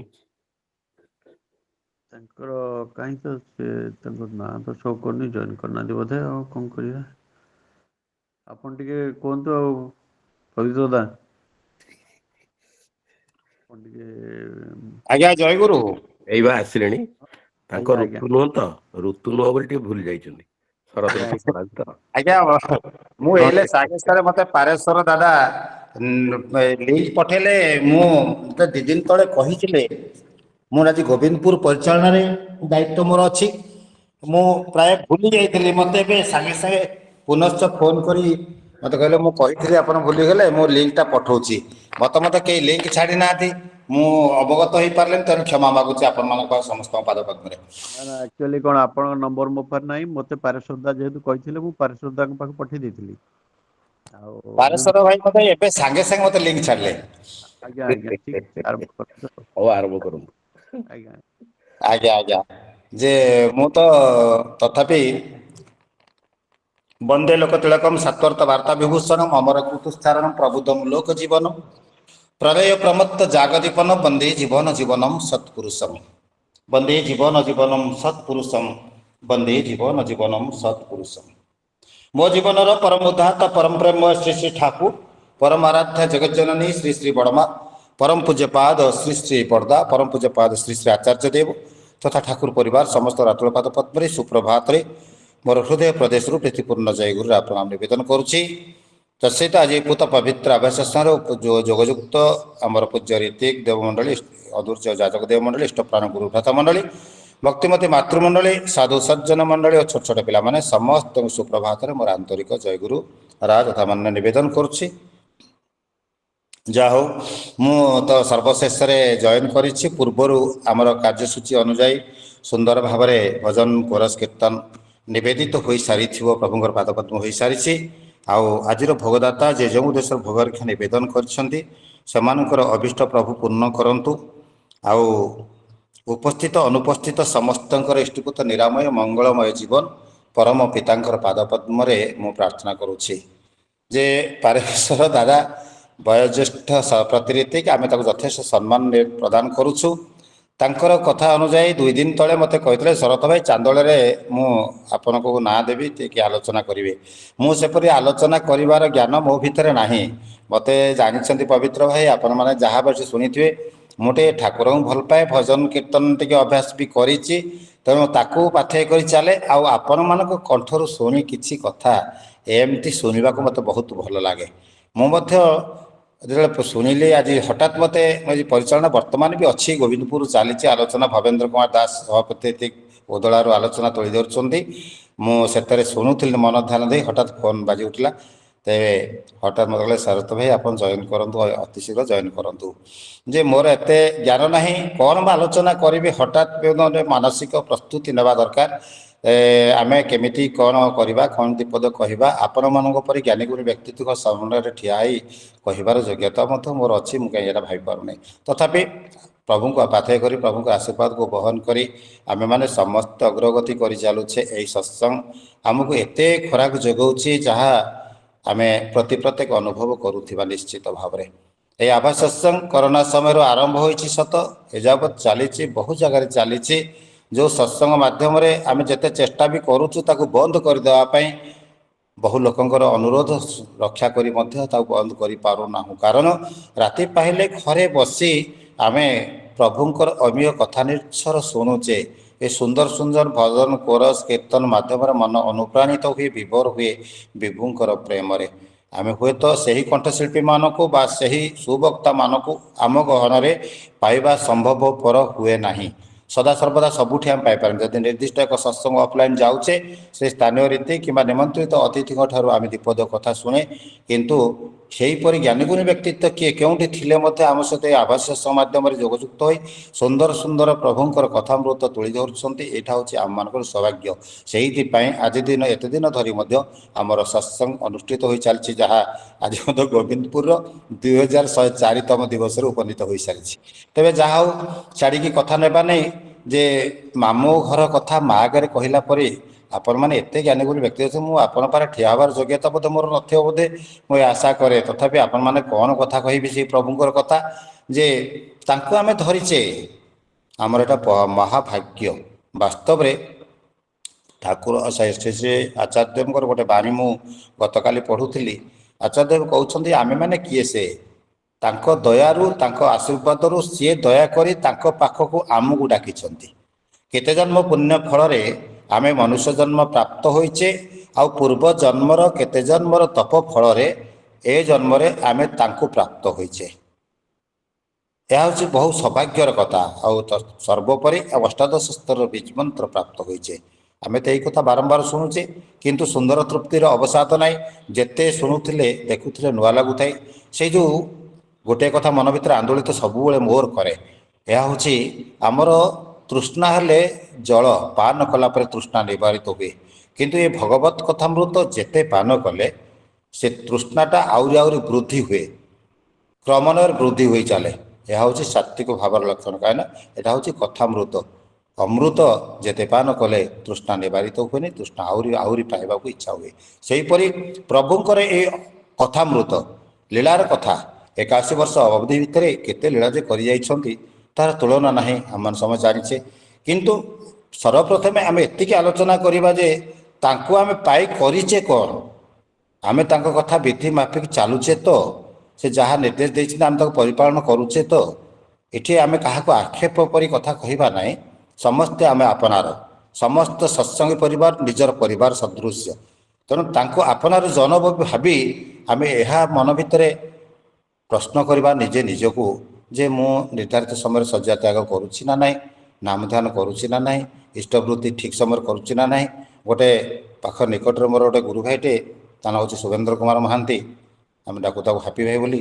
କଥା ପ୍ରସଙ୍ଗରେ ଏମିତି ଆଲୋଚନା କରି ଗାଡ଼ିରେ ଆସୁଛୁ, ମୁଁ ତାକୁ କହିଲି, ଶୁଭେନ୍ଦ୍ର ଭାଇ, ଆମକୁ ଜଣେ କହିଛି ବାଗଲପୁର ବସ୍ ଷ୍ଟାଣ୍ଡରେ ଟିକେ ଅପେକ୍ଷା କରୁଥିବ, ମୁଁ 15 ମିନିଟ୍ ଭିତରେ ପହଞ୍ଚୁଛି କି 10 ମିନିଟ୍ ଭିତରେ ପହଞ୍ଚୁଛି। ତାର 10 ମିନିଟ୍ ଯଦି 1 ଘଣ୍ଟା ହୁଏ, ଆପଣମାନଙ୍କ ଧୈର୍ଯ୍ୟଚ୍ୟୁତି ହେବ କି ନାହିଁ? ଭଲ ଲାଗିବ? ଅପେକ୍ଷା ଠାରୁ କଷ୍ଟ କିଛି ନାହିଁ। ଠାକୁର ନିଜେ ସ୍ୱହସ୍ତରେ ଆମଠାରୁ ଇଷ୍ଟବୃତ୍ତି ଗ୍ରହଣ କରନ୍ତି, ଏଇଟା ଆମେ କଥାରେ ଶୁଣିଛେ ବା ବିଶ୍ୱାସ କରୁଛେ। ସେଇଥିପାଇଁ ଆମେ ଇଷ୍ଟବୃତ୍ତି ନିର୍ଦ୍ଧାରିତ ସମୟରେ କରୁଛେ। ଯଦି ଆଜି 6ଟାରୁ ଉଠିଲି, କାଲି 7ଟାରୁ ଉଠିଲି, ପରଦିନ 8ଟାରୁ ଉଠିଲି, ତାପରେ 5:30ଟାରୁ ଉଠିଲି, ଯେତେବେଳେ ମୋର ମନ ହେଲା ମୋର ମନ ମାଫିକ ମୁଁ ତ ଇଷ୍ଟବୃତ୍ତି ଦେବି, ପ୍ରଭୁ କ'ଣ ମୋତେ ଅପେକ୍ଷା କରିବେ? ତାହେଲେ ଅପେକ୍ଷା କଲେ କେତେ କଷ୍ଟ ହୁଏ ତାଙ୍କୁ। ତେଣୁ ନିର୍ଦ୍ଧାରିତ ସମୟରେ ଶଯ୍ୟା ତ୍ୟାଗ କରି ନାମଧ୍ୟାନ ସହିତ ମୁଁ ଇଷ୍ଟବୃତ୍ତି ନିବେଦନ କରୁଛି ତ? ଯଦି ଏ ପ୍ରକାର ଭାବ ମୋ ଭିତରେ ନ ଆସେ, ତାହେଲେ ମୁଁ ତାଙ୍କୁ କ'ଣ ଭଲ ପାଇଛି? ତେବେ ଯାହା ହଉ, ମୋର ଦୈନନ୍ଦିନ ଜୀବନଶୈଳୀ ସେହିପରି ହେବା ଦରକାର ଯେମିତି ପ୍ରଭୁ ଚାହିଁଛନ୍ତି, ଯେମିତି ଆଚାର୍ଯ୍ୟ ଦେବ ଚାହିଁଛନ୍ତି। ବର୍ତ୍ତମାନ ଯେମିତି ଦୀକ୍ଷାପତ୍ର କାର୍ଯ୍ୟର ଡାକରା ଆସିଛି, ସର୍ବତ୍ର ଦୀକ୍ଷାପତ୍ର କାର୍ଯ୍ୟ ଚାଲିଛି। ତେଣୁ ଆମେ ସେତିକି କରିବା ପାଇଁ ଚେଷ୍ଟା କରିଛେ ତ?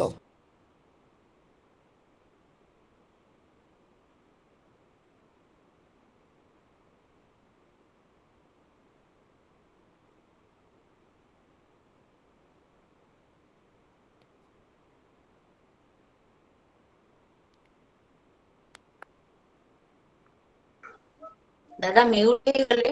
ଜୟ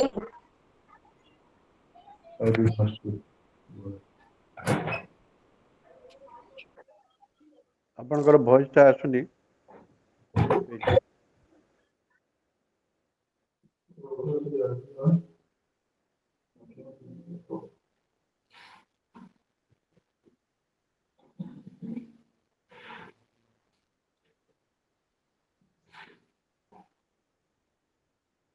ଶରତ ଭାଇଙ୍କୁ ଅନୁରୋଧ କରୁଛି ସେ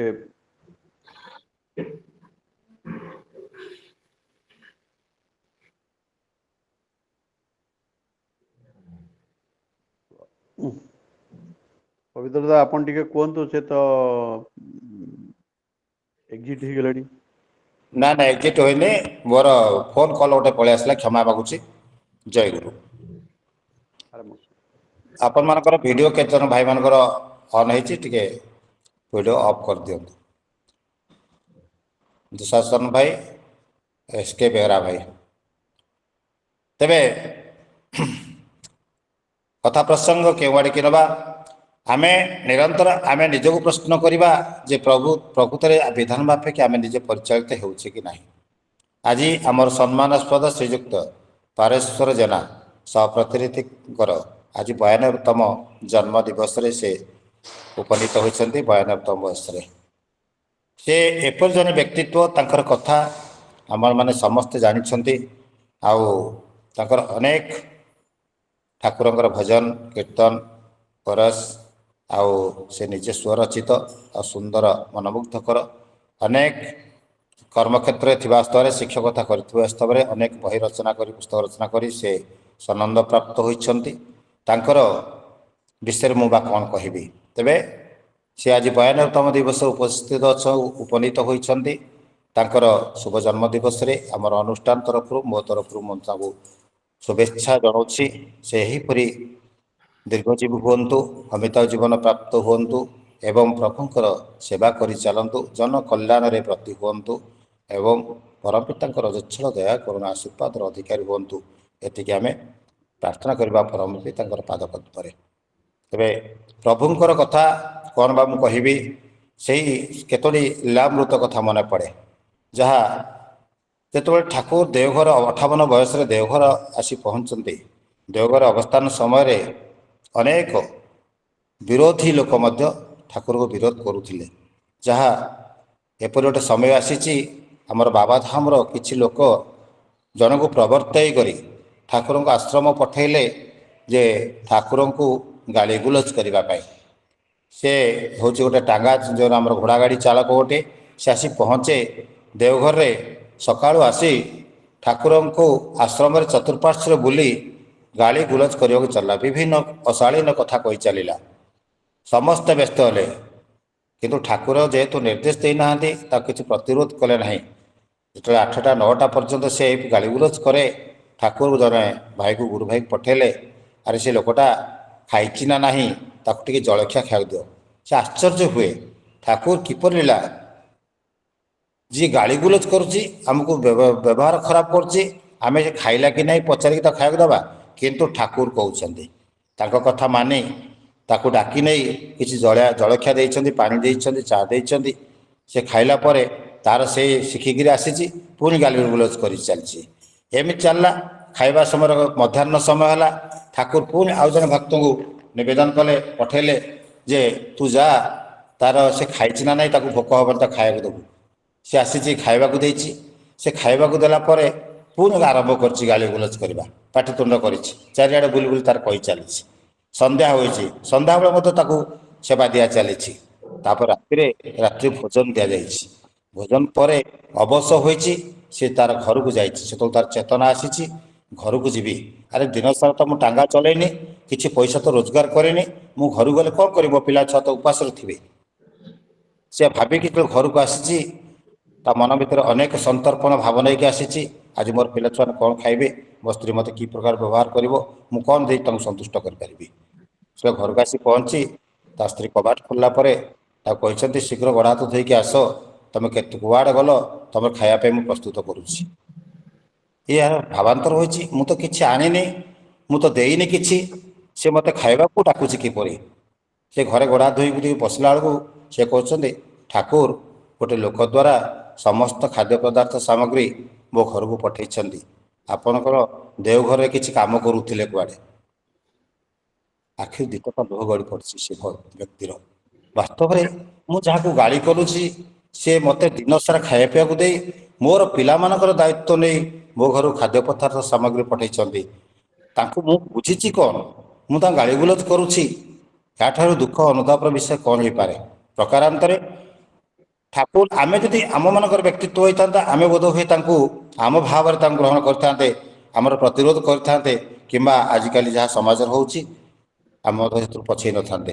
କିନ୍ତୁ ଠାକୁରଙ୍କ ଲୀଳା ବିଚିତ୍ର ଲୀଳା।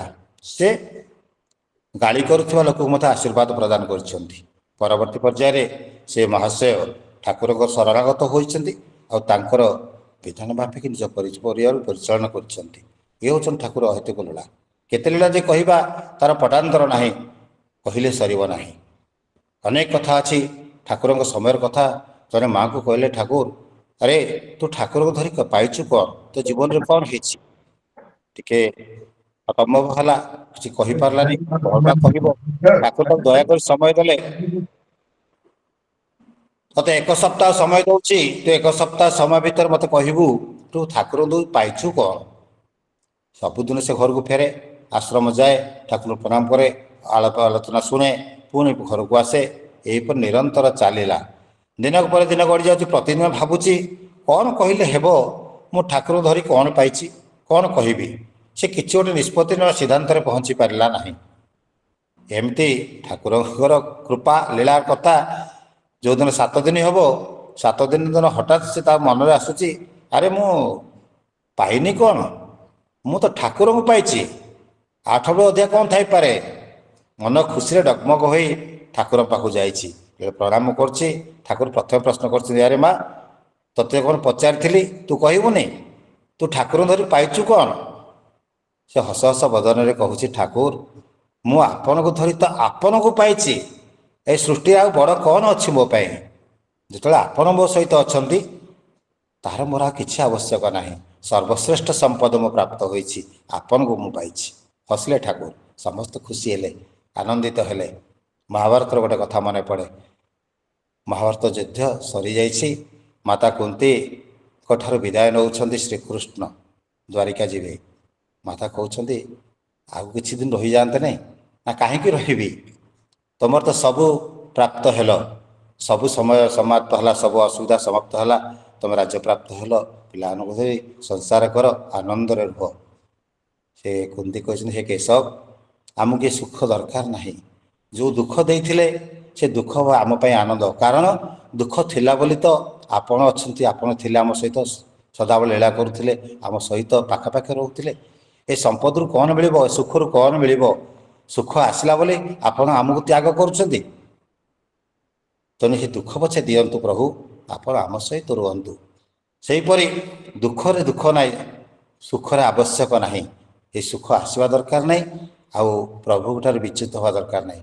ଆମମାନଙ୍କର ଜୀବନଶୈଳୀ ଭିତରେ ଆମେ ପ୍ରଭୁଙ୍କୁ ପାଇଛେ, ଯେତେବେଳେ ସମ୍ପଦରେ ବା ଆନନ୍ଦରେ ଭରପୁର ହେଉଛେ ତାଙ୍କୁ ଆମେ ଭୁଲି ଯାଉଛେ। ଏ ପ୍ରସଙ୍ଗରେ ଆଉ ଗୋଟେ କଥା ମନେ ପଡ଼େ, ହୁଏତ ଗଳ୍ପ ହୋଇପାରେ ଆପଣମାନଙ୍କ ପାଖରେ। ତେବେ ଠାକୁର ବିଷ୍ଣୁଙ୍କ ପାଖରେ ନାରଦ ସଦାବେଳେ ରୁହନ୍ତି ଆଉ ନାରାୟଣ ନାରାୟଣ କୁହନ୍ତି। ଆପଣମାନେ ସମସ୍ତେ ଜାଣିଛନ୍ତି ଏ କଥା। ଏମିତି ଗୋଟେ କଥା ପ୍ରସଙ୍ଗରେ ବିଷ୍ଣୁ କହିଲେ ନାରଦକୁ, ତୁମେ ମର୍ତ୍ତ୍ୟକୁ ଯିବ, ସେ ଯେଉଁ ମୋର ଏକାନ୍ତ ଭକ୍ତ ଗୋଟିଏ ଅଛି, ସେ ଚାଷୀ, ଆଉ ତାହାଠାରୁ ଶ୍ରେଷ୍ଠ ଭକ୍ତ ବୋଧେ ମୁଁ କାହାକୁ ଦେଖେନା। ସବୁ ବୃତ୍ତାନ୍ତ ଶୁଣିଲେ ଆମର ନାରଦଙ୍କ ମନରେ ଗୋଟେ ଭାବାନ୍ତର ହେଲା। ମୁଁ ସଦାସର୍ବଦା ଅହରହ ସେ ନାରାୟଣ ନାରାୟଣ ନାମ ଜପ କରୁଛି, କିନ୍ତୁ ସେ ହେଉଛି ପୃଥିବୀ ପୃଷ୍ଠର ମାନବ, ସେ ହେଉଛି ଶ୍ରେଷ୍ଠ ଭକ୍ତ। ଆଜି ପ୍ରଭୁ ମୋତେ କହୁଛନ୍ତି ଏ କଥା। ନାରାୟଣ ଜାଣିପାରିଲେ ଅନ୍ତର କଥା, ଭାବଗ୍ରାହୀ, ଭାବ ଜାଣିପାରନ୍ତି। ନାରଦ କ'ଣ ଭାବୁଛନ୍ତି? ନାରଦଙ୍କୁ ଗୋଟେ ଛୋଟିଆ କାମ ଦେଲେ। ନାରଦ, ତୁମକୁ ଗୋଟେ ଛୋଟିଆ କାମ ଦେବି, ତୁମେ କରିପାରିବ ନା? ଆଜ୍ଞା କୁହନ୍ତୁ ନା। ମୁଁ କରିବି ନିଶ୍ଚିତ ଭାବରେ।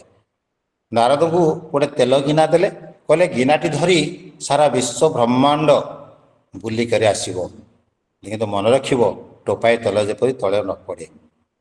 ହଁ ଠାକୁର, ମୁଁ ନିଶ୍ଚିତ ଭାବରେ କରିବି। ଭାଇ ପ୍ରଣାମ କରି ତେଲ ଗିନାଏ ଧରି ସିଏ ସାରା ବିଶ୍ୱ ଭ୍ରମଣରେ ଚାଲିଗଲେ।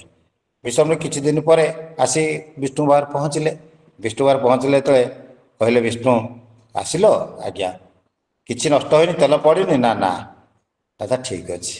ଆଚ୍ଛା କହିପାରିବ ତମେ ଏଇ ସମୟରେ ତ ବୁଲିର ତେଲଗିନା ଧରି କେତେ ଥର ନାରାୟଣ ନାମ ଜପ କରିଛ?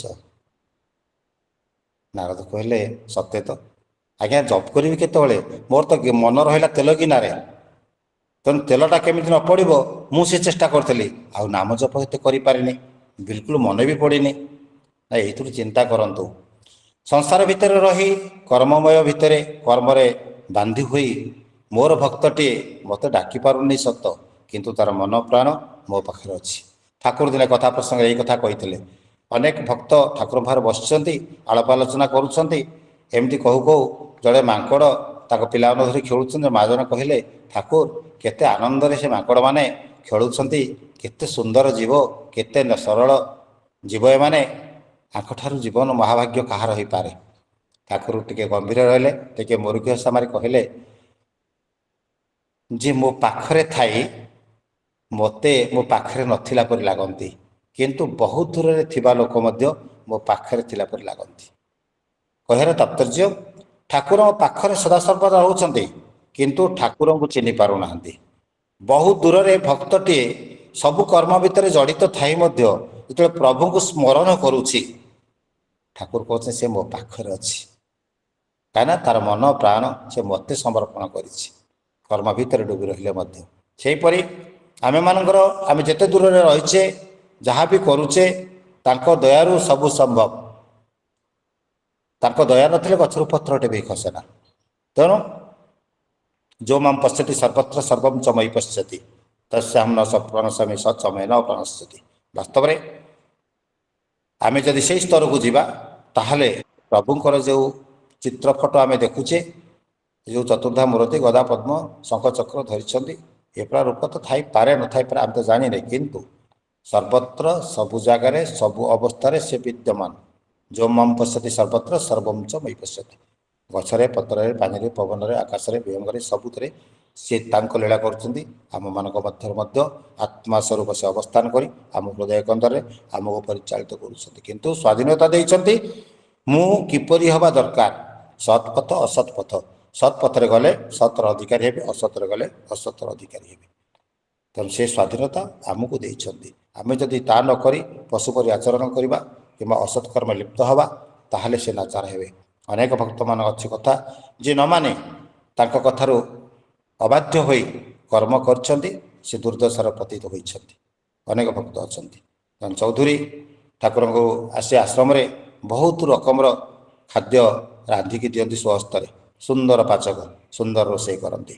ଦିନେ ଆସିଛନ୍ତି କଲିକତା ବିଶେଷ କାମରେ ଯିବା ପାଇଁ, ଠାକୁର ପ୍ରଣାମ କରୁଛନ୍ତି। ଠାକୁର ତାଙ୍କୁ ଦେଖି ଉଲ୍ଲସିତ ହୋଇଛନ୍ତି, ଆନନ୍ଦରେ ବିଭୋର ହୋଇଛନ୍ତି। ଯାହା ହେଉ ଆପଣ ଆସିଯାଇଛନ୍ତି, ଆଉ ଆପଣଙ୍କ ହାତରୁ କେତେ ଦିନ ହେବ ମୁଁ ଖାଇନାହିଁ, ଆପଣ ଟିକେ ସୁନ୍ଦର ଭାବେ ରୋଷେଇ କରିବେ, ମୁଁ ଖାଇବି। କିନ୍ତୁ ସେ ଚୌଧୁରୀ ମହାଶୟ କହିଲେ, ନାଇଁ ଠାକୁର, ମୁଁ ଗୋଟେ ବିଶେଷ କାମରେ କଲିକତା ଯାଉଛି, ନଗଲେ ମୋର ବହୁତ କ୍ଷତି ହେବ।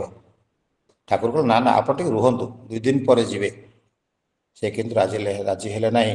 ଏକା ଜିଦି କଲେ ମୋତେ ଯିବାକୁ ହିଁ କଲିକତା ପଡ଼ିବ। ଠାକୁର ବହୁତ ଚେଷ୍ଟା ସତ୍ତ୍ୱେ ମଧ୍ୟ ସେ ଅବାଧ୍ୟ ହୋଇକି ଠାକୁରଙ୍କ ପାଖରୁ ବିଦାୟ ନେଇଗଲେ ପ୍ରଣାମ କରି।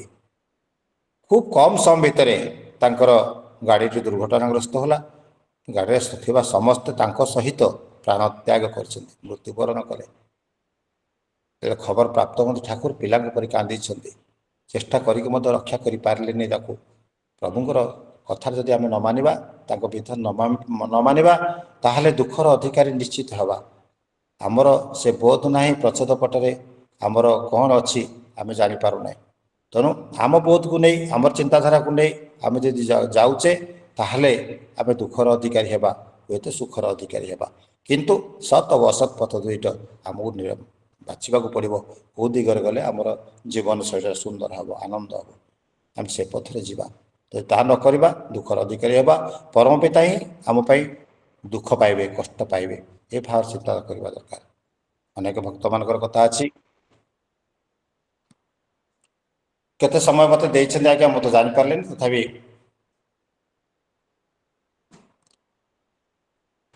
ଏ 8ଟା ପର୍ଯ୍ୟନ୍ତ କହିପାରିବ, 8ଟା ପର୍ଯ୍ୟନ୍ତ।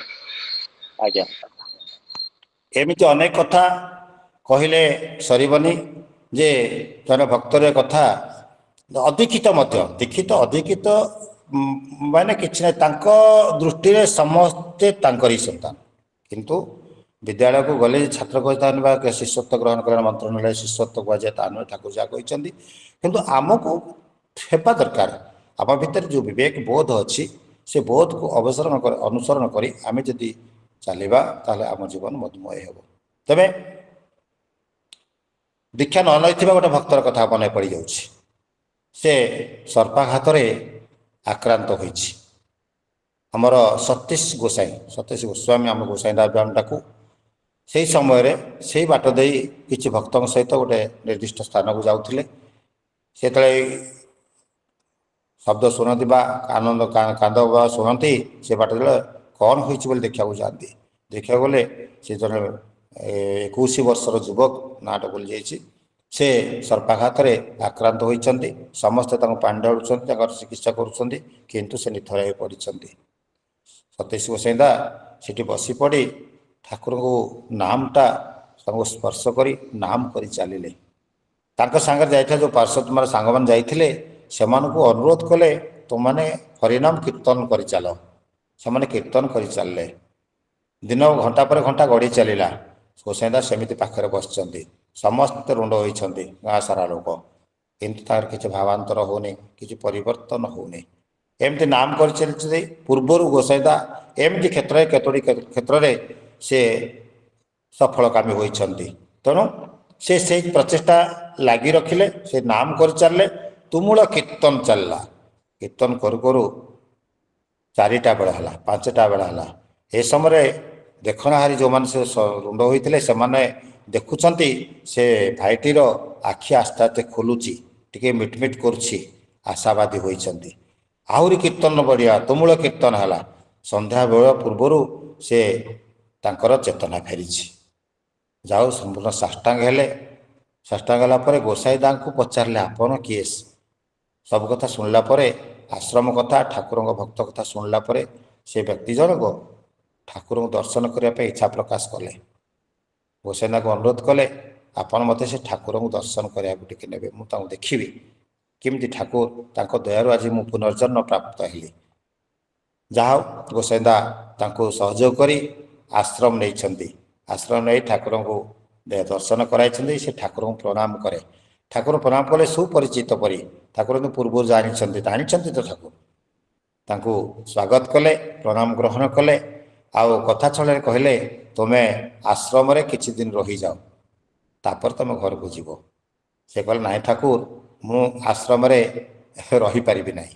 ନିଷ୍କପଟ ବ୍ୟକ୍ତିତ୍ୱ। ସେ ତାର ସରଳ ଭାଷାରେ କହିଲା, ଠାକୁର, ଏଇ ଠାକୁର କହିଲେ, କାହିଁକି ରହିପାରିବନି, ତୁମେ ରୁହ, ଭଲ, ତୁମର କିଛି ଅସୁବିଧା ହେବ ନାହିଁ। ନା ଠାକୁର, ମୁଁ ରହିପାରିବିନି, କାରଣ ଆମ ଗାଁର ଗୋଟେ ଝିଅ, ତା ନାଁ ହେଉଛି ମିନୁ, ମୁଁ ତାକୁ ବହୁତ ଭଲ ପାଏ, ଆଉ ସେ ମୋତେ ବହୁତ ଭଲ ପାଏ। ମୁଁ ତାକୁ କଥା ଦେଇଛି, ମୁଁ ତାକୁ ବିବାହ କରିବି। ମୁଁ ଯଦି ଆଶ୍ରମରେ ରହିଯିବି, ସେ ମୋତେ ଖୋଜିବ, ହୁଏତ ଅନ୍ୟତ୍ର କେଉଁଠି ବିବାହ କରିଦେବ, କିଏ ତା ପରିବାର କରିଦେଇପାରନ୍ତି। ସମସ୍ତେ ହସିଲେ, ଆନନ୍ଦ ହେଲେ। ଠାକୁର ମଧ୍ୟ ଟିକେ ମୃଗ ସମରିଲେ। ଯାହା ହଉ, ଠିକ୍ ଅଛି, ତୁମେ ଗାଁକୁ ଯିବ, କିନ୍ତୁ ଏବେ କେତେ ଦିନ ଏଠି ରୁହ, ଭଲ ଲାଗିବ। ଠାକୁର କଥା ମାନି, ସେ ଯେଉଁ ଗୋସାଇଁ କଥା ମାନି ଆଶ୍ରମରେ କିଛି ଦିନ ସେ ରହିଯାଏ। ରହୁ ରହୁ ଆଶ୍ରମର ପରିବେଶ ତାକୁ ଭଲ ଲାଗିଲା।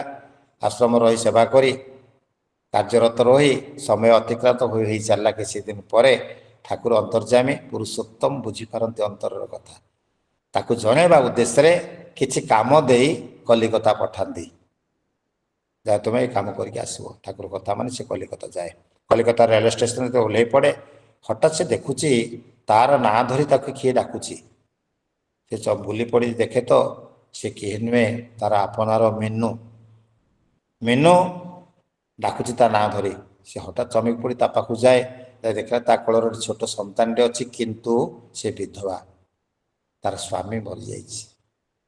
ସବୁ ବୃତ୍ତାନ୍ତ ତାଠାରୁ ଶୁଣିଲା ପରେ ସେ ଆଶ୍ଚର୍ଯ୍ୟ ହୁଏ, ଠାକୁରଙ୍କ କି ଲୀଳା।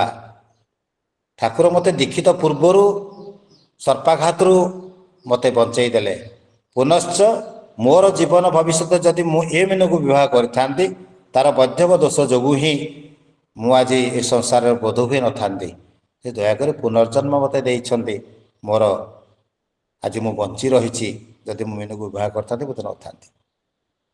ଏ କଥା ପ୍ରକାଶ ନ କଲେ ମଧ୍ୟ ମିନୁ ପାଖରେ ତାର ସ୍ୱାଭାବିକ ଢଙ୍ଗରେ ତାକୁ ଆଶ୍ୱାସନା ଭରସା ଦେଇ ସେ ତା କର୍ମରେ ଯାଇ ପୁନଃ ଠାକୁର ପରେ ଆସି ପ୍ରଣାମ କରିଛି। ଠାକୁର ସବୁ କଥା କହିଛି, ଠାକୁର ସବୁ ଅନ୍ତର୍ଯ୍ୟାମୀ ଜାଣିଛନ୍ତି, ଠାକୁର ମାନିଛନ୍ତି, ତାକୁ ରକ୍ଷା କରିଛନ୍ତି। ପରବର୍ତ୍ତୀ ଅବସ୍ଥାରେ ସେ ଠାକୁରଙ୍କ ଜଣେ କର୍ମୀ ମଧ୍ୟ ହୋଇପାରିଛି।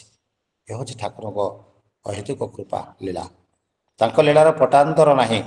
ଆମେମାନେ ପ୍ରଭୁଙ୍କୁ ଧରିଛେ ସେଇ ବିଶ୍ୱାସ ଠାକୁର ପ୍ରତି କଥାରେ ଆମର 72 ଦିବସର ଭାବବାଣୀରେ ଅନେକ ଥର ସେ ବିଶ୍ୱାସର କଥା କହିଛି। ଆମେ ପୁଣ୍ୟପୋଥିରେ ପଢ଼ୁଛେ ସେ ବିଶ୍ୱାସ ଭରସାର କଥା। ବିଶ୍ୱାସ ମିଳେ ହରି ତର୍କେ ବହୁ ଦୂର।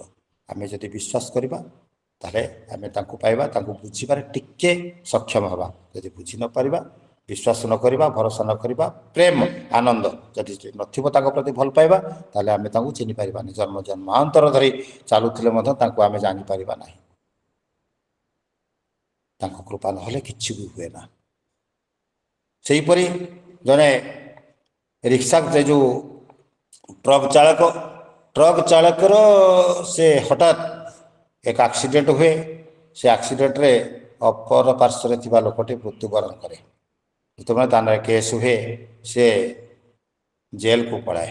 ଜେଲ ପରେ ଯାହା ହେଉ ଏ ଟ୍ରକ୍ ମାଲିକ ବହୁତ ଦୟାଳୁ, ସେ ତାକୁ ଜାମିନରେ ଆଣନ୍ତି।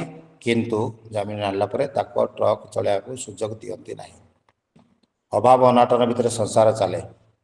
ସେ ନିଜେ ମଧ୍ୟ ବାଧ୍ୟ ହୋଇକି ଲୋନ୍ ଫୋନ୍ କରି ଭଲ ମନ୍ଦ କରି କେମିତି ଅପାରେ ଗୋଟେ ଛୋଟ ରିକ୍ସା କରି ରିକ୍ସା ଚଳାଏ। ରିକ୍ସାର ମଧ୍ୟ କେଉଁ ଲୋକ ବସିବାକୁ ରାଜି ହେଲେନି। ଗୋଟେ ଏଇଟା ଯେମିତି ଘାତକ ବୋଲି ଭାବି ମନ ଭିତରେ ଆ ରିକ୍ସାରେ କିଏ ବସିବ, କେତେବେଳେ ପ୍ରାଣ ପଳାଇବ, ଏ ପ୍ରକାର ଦୁଃଖ ଦୈନ୍ୟ ଅନାଟନ ଭିତରେ ସେ ଚାଲେ।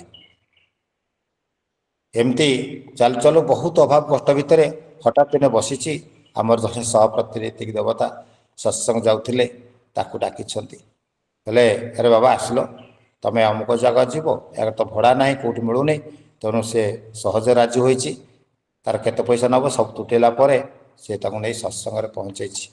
ପୁଣି ସତ୍ସଙ୍ଗରେ ଯିବା ଅବସ୍ଥାରେ କହିଛନ୍ତି ତୁମେ ଯଦି କିଛି ସମୟ ଅପେକ୍ଷା କରିବ ତାହେଲେ ଫେରିଲା ବେଳକୁ ମଧ୍ୟ ମୋତେ ଟିକେ ଯେଉଁ ଜାଗାରେ ରହିଥିଲ ସେଇ ଜାଗାରେ ଛାଡ଼ିଦେବ। ତାର ଉପାୟ କିଛି ନାହିଁ। ସେ କହିଲା ଭଲ ହେଲା, ମୋତେ ଯିବା ଆସିବା ଦୁଇଟା ଭଡ଼ା ବି ମିଳିଯିବ। ଏ ଉଦ୍ଦେଶ୍ୟରେ ସତ୍ସଙ୍ଗରେ ପହଞ୍ଚି ଦେଇ ସତ୍ସଙ୍ଗ ବାହାରେ ସେଇ ରିକ୍ସାରେ ବସି ସତ୍ସଙ୍ଗ ଶୁଣିଲା। ଏତେ ସୁନ୍ଦର ସତ୍ସଙ୍ଗ, ଦିବ୍ୟ ଆଲୋଚନା ସବୁ ଶୁଣିଲା ପରେ ତାର ମନ ପ୍ରାଣ ପୁଲକି ଉଠିଲା। ଯେହେତୁ ସହପ୍ରତି ଯେତିକି ଦେବତାକୁ ନେଇଛନ୍ତି ସାଙ୍ଗରେ, ତାକୁ ଜଗେଇଛନ୍ତି, ଅପେକ୍ଷା କରିବା ପାଇଁ କହିଛନ୍ତି, ତାକୁ ଡାକିକିନା ଭୁରି ଭୋଜନ ଦେଇଛନ୍ତି ଖାଇବା ପାଇଁ ସତ୍ସଙ୍ଗରେ। ଖାଇସାରିଲା ପରେ ସେ କହୁଛି ତାଙ୍କୁ ଯେ ଆଜ୍ଞା ଏତେ ସୁନ୍ଦର କଥା, ମନ ପ୍ରାଣ ପୁଲକି ଉଠିଛି, ବହୁତ ଭଲ ଲାଗିଲା। ସହପ୍ରତିନିଧି ଦେବ କହିଛନ୍ତି ତାହେଲେ ତୁମେ ଯଦି ଇଚ୍ଛା କରିବ ଠାକୁରଙ୍କ ଦୀକ୍ଷା ଗ୍ରହଣ କରିପାରିବ। ସେ ଆଶା ପ୍ରକାଶ କରି ଇଚ୍ଛା ପ୍ରକାଶ କରିଛନ୍ତି। ହଁ, ଆଉ ଗୋଟିଏ କଥା ମଧ୍ୟ, ଯେତେବେଳେ ସତ୍ସଙ୍ଗ ଖାଇବା ପରେ ତାଙ୍କୁ ମଧ୍ୟ କିଛି ଖାଦ୍ୟ ସାମଗ୍ରୀ ପ୍ୟାକିଂ କରି ଦିଆଯାଇଛି, ସୁବିଧା ସୁଯୋଗ ଦେଇକି ଦିଆଯାଇଛି। ସେ ତାକୁ ନେଇ ତାକୁ ଘରେ ପହଞ୍ଚିଛି। ରାତି ଅନେକ ହୋଇଛି, 10ଟା ପରେ 11ଟା ପରେ ହେଇଛି। ଘରେ ପହଞ୍ଚେ, ଘରେ ପହଞ୍ଚିଲା ପରେ ସେ ଦେଖେ ଆର ଗୋଟେ ପୁରୁଣା ଅଭ୍ୟାସ ଅଛି, ମଦ ଫଦ ପିଆ ପିଇ କରନ୍ତି। ଅଳ୍ପ ଯାହା ରୋଜଗାର ପିଇଦିଏ, ପିଇ ଦେଇକରି ମା ଯେତେବେଳେ ସ୍ତ୍ରୀ ପଚାରେ କ'ଣ ଆଣିଛ, କ'ଣ ମୋ ପିଲାଙ୍କୁ ଖାଇବାକୁ ଦେବି, ଇଏ କ'ଣ କରେ ତା ସହିତ ଦୁର୍ବ୍ୟବହାର ମଧ୍ୟ କରନ୍ତି। ସେଦିନ ଏମିତି ଏଇ କବାଟ ବାଡ଼ିଲାକୁ ତାଙ୍କ ସ୍ତ୍ରୀ ସନ୍ତର୍ପଣରେ କବାଟ ଖୋଲି ଭୟ କରିଛନ୍ତି, ଏ ନିଶ୍ଚିତ ଆସିଲେଣି, ମୋତେ ମାରପିଟ କରିବେ, ମୋ ପିଲାମାନେ କରିବେ, ପିଲାମାନେ ଭୋକ ଉପାସରେ ଶୋଇପଡ଼ିଲେଣି। କିନ୍ତୁ ଜଷ୍ଟ ଓଲଟା, ସେ କବାଟ ଖୋଲିଲେ ଅତି ଆନନ୍ଦରେ କହୁଛନ୍ତି ଆରେ କ'ଣ କରୁଛ, ପିଲାମାନେ କ'ଣ କରୁଛନ୍ତି, ଦେଖ ନା ମୁଁ ଆଣିଛି ଖାଇବା ଜିନିଷ, ପିଲାମାନଙ୍କୁ ଖାଇବାକୁ ଦିଅ, ଆଉ ତୁମେ ଖାଇଦିଅ, ମୁଁ ଖାଇକି ଆସିଛି। ଆଶ୍ଚର୍ଯ୍ୟ ହେଇଛନ୍ତି ତାଙ୍କ ପତ୍ନୀ। ସବୁ ବିଷୟ ଶୁଣିଛନ୍ତି, ବୃତ୍ତାନ୍ତ ଶୁଣିଛନ୍ତି, ସତ୍ସଙ୍ଗର କଥା ଶୁଣିଛନ୍ତି। ତାପରେ ସେ ଖାଦ୍ୟ ଗ୍ରହଣ କରି ପିଲାମାନଙ୍କୁ ଖୁଆଇଛନ୍ତି। ସମସ୍ତେ ସପରିବାର ଠାକୁରଙ୍କ ଆଶ୍ରିତ ହୋଇଛନ୍ତି, ଦୀକ୍ଷା ଗ୍ରହଣ କରିଛନ୍ତି। ପରେ ପରେ ତାଙ୍କର ଜୀବନର ପଟ ପରିବର୍ତ୍ତନ ହୋଇଛି। ସେ ପ୍ରଭୁଙ୍କୁ ଧରି ତାଙ୍କ ଜୀବନ ମଧୁମୟ କରିଛନ୍ତି, ମଙ୍ଗଳମୟ କରିଛନ୍ତି। ଏ ମଙ୍ଗଳମୟ ଠାକୁର ଆମର, ତାଙ୍କ ଦୟାରୁ କେତେ ଯେ ଜୀବନ ଉନ୍ନୟନ ହୋଇଛି ଆମମାନେ କହିଲେ ସରିବ ନାହିଁ। ବହୁତ କଥା ତା ଭିତରେ ଅଛି। ଆମର ଭକ୍ତ ଈଶ୍ୱର କିଶୋରୀ ମୋହନ ଅନନ୍ତ ମହାରାଜ, ଆମର ପଞ୍ଚାନନ୍ଦ ସରକାର, ଆଉ ସୁଶୀଲ କୁମାର ବସୁ, କେତେ ଯେ ଭକ୍ତମାନଙ୍କର କଥା ତାଙ୍କର ପରିବର୍ତ୍ତନ ହୋଇଛି କହିଲେ ଅନେକ ସମୟ ଲାଗିବ। ତେବେ ଆମେମାନେ ମଧ୍ୟ ସେଥିରୁ ଅଲଗା ନୁହେଁ। ଆମେମାନେ ପ୍ରତ୍ୟେକ ଯେଉଁମାନେ ଯୋଗଯୁକ୍ତ ହୋଇଛେ, ଜୀବନରେ କିଛି କିଛି ଅନୁଭୂତି ନିଶ୍ଚିତ ଭାବରେ ସାଉଁଟିଛେ। ତାଙ୍କୁ ଧରି ଯେ ଜୀବନରେ କିଛି ପ୍ରାପ୍ତି ହୋଇନାହିଁ, ଏକଥା ଆମେ କେହି କହିପାରିବା ନାହିଁ। ଦୃଢ଼କଣ୍ଠରେ କହିବା ତାଙ୍କ ଦୟାରୁ ଆମେ ସମସ୍ତେ ଭଲରେ ଅଛେ। ଆଜିର ଯଦି ଟିଭିଟେ ଖୋଲୁଛେ ଅନ୍ କରୁଛେ ଯେଉଁ ପ୍ରକାର କଥା, ଯେଉଁ ପ୍ରକାର ସମସ୍ୟା, ଯେଉଁ ପ୍ରକାର ଅପରାଧର ତାଣ୍ଡବ ଲୀଳା ଚାଲିଛି ସାରା ବିଶ୍ୱରେ, ମୁଁ ଭାବିପାରେ ନା। ଆଜି ମନ ଭିତରେ ଭାବେ ଯେତେବେଳେ ମୁଁ ଛୋଟ ଥିଲି କେତେ ଆତ୍ମୀୟତା ଥିଲା। ଗୋଟେ ଛୋଟିଆ କଥା କହୁଛି ଆଜ୍ଞା, ସମୟ ତ ହେଲାନି ପାଖାପାଖି। ତେବେ ଯେତେବେଳେ ଆମ ଘରକୁ ମାମୁଁ ପୁଅ ଭାଇଟେ ଆସୁଥିଲା କି ମାମୁଁ ଆସୁଥିଲେ, ମଉସା ଆସୁଥିଲେ, ପିଇସା ଆସୁଥିଲେ, ଆମେ ଆନନ୍ଦରେ ବିଭୋର ହୋଇଯାଉଥିଲୁ। ସେ କ'ଣ ଆଣିଛନ୍ତି ନ ଆଣିଛନ୍ତି ଆମେ ସେ କଥା ଭାବୁନଥିଲୁ। କିମ୍ବା ଆମେ କାହା ଘରକୁ ଗଲେ ସେମାନେ ମଧ୍ୟ ତଦନୁରୂପ ଆମକୁ ଶ୍ରଦ୍ଧା ପ୍ରୀତି କରୁଥିଲେ। କିନ୍ତୁ ଆଜିର ସମାଜରେ ଯଦି ଆମ ଘରୁ କିଏ ଅତିଥି ଅଭ୍ୟାଗତ ଆସୁଛନ୍ତି ଆମେ ଟିକେ ବିଚଳିତ ହୋଇଯାଉଛୁ।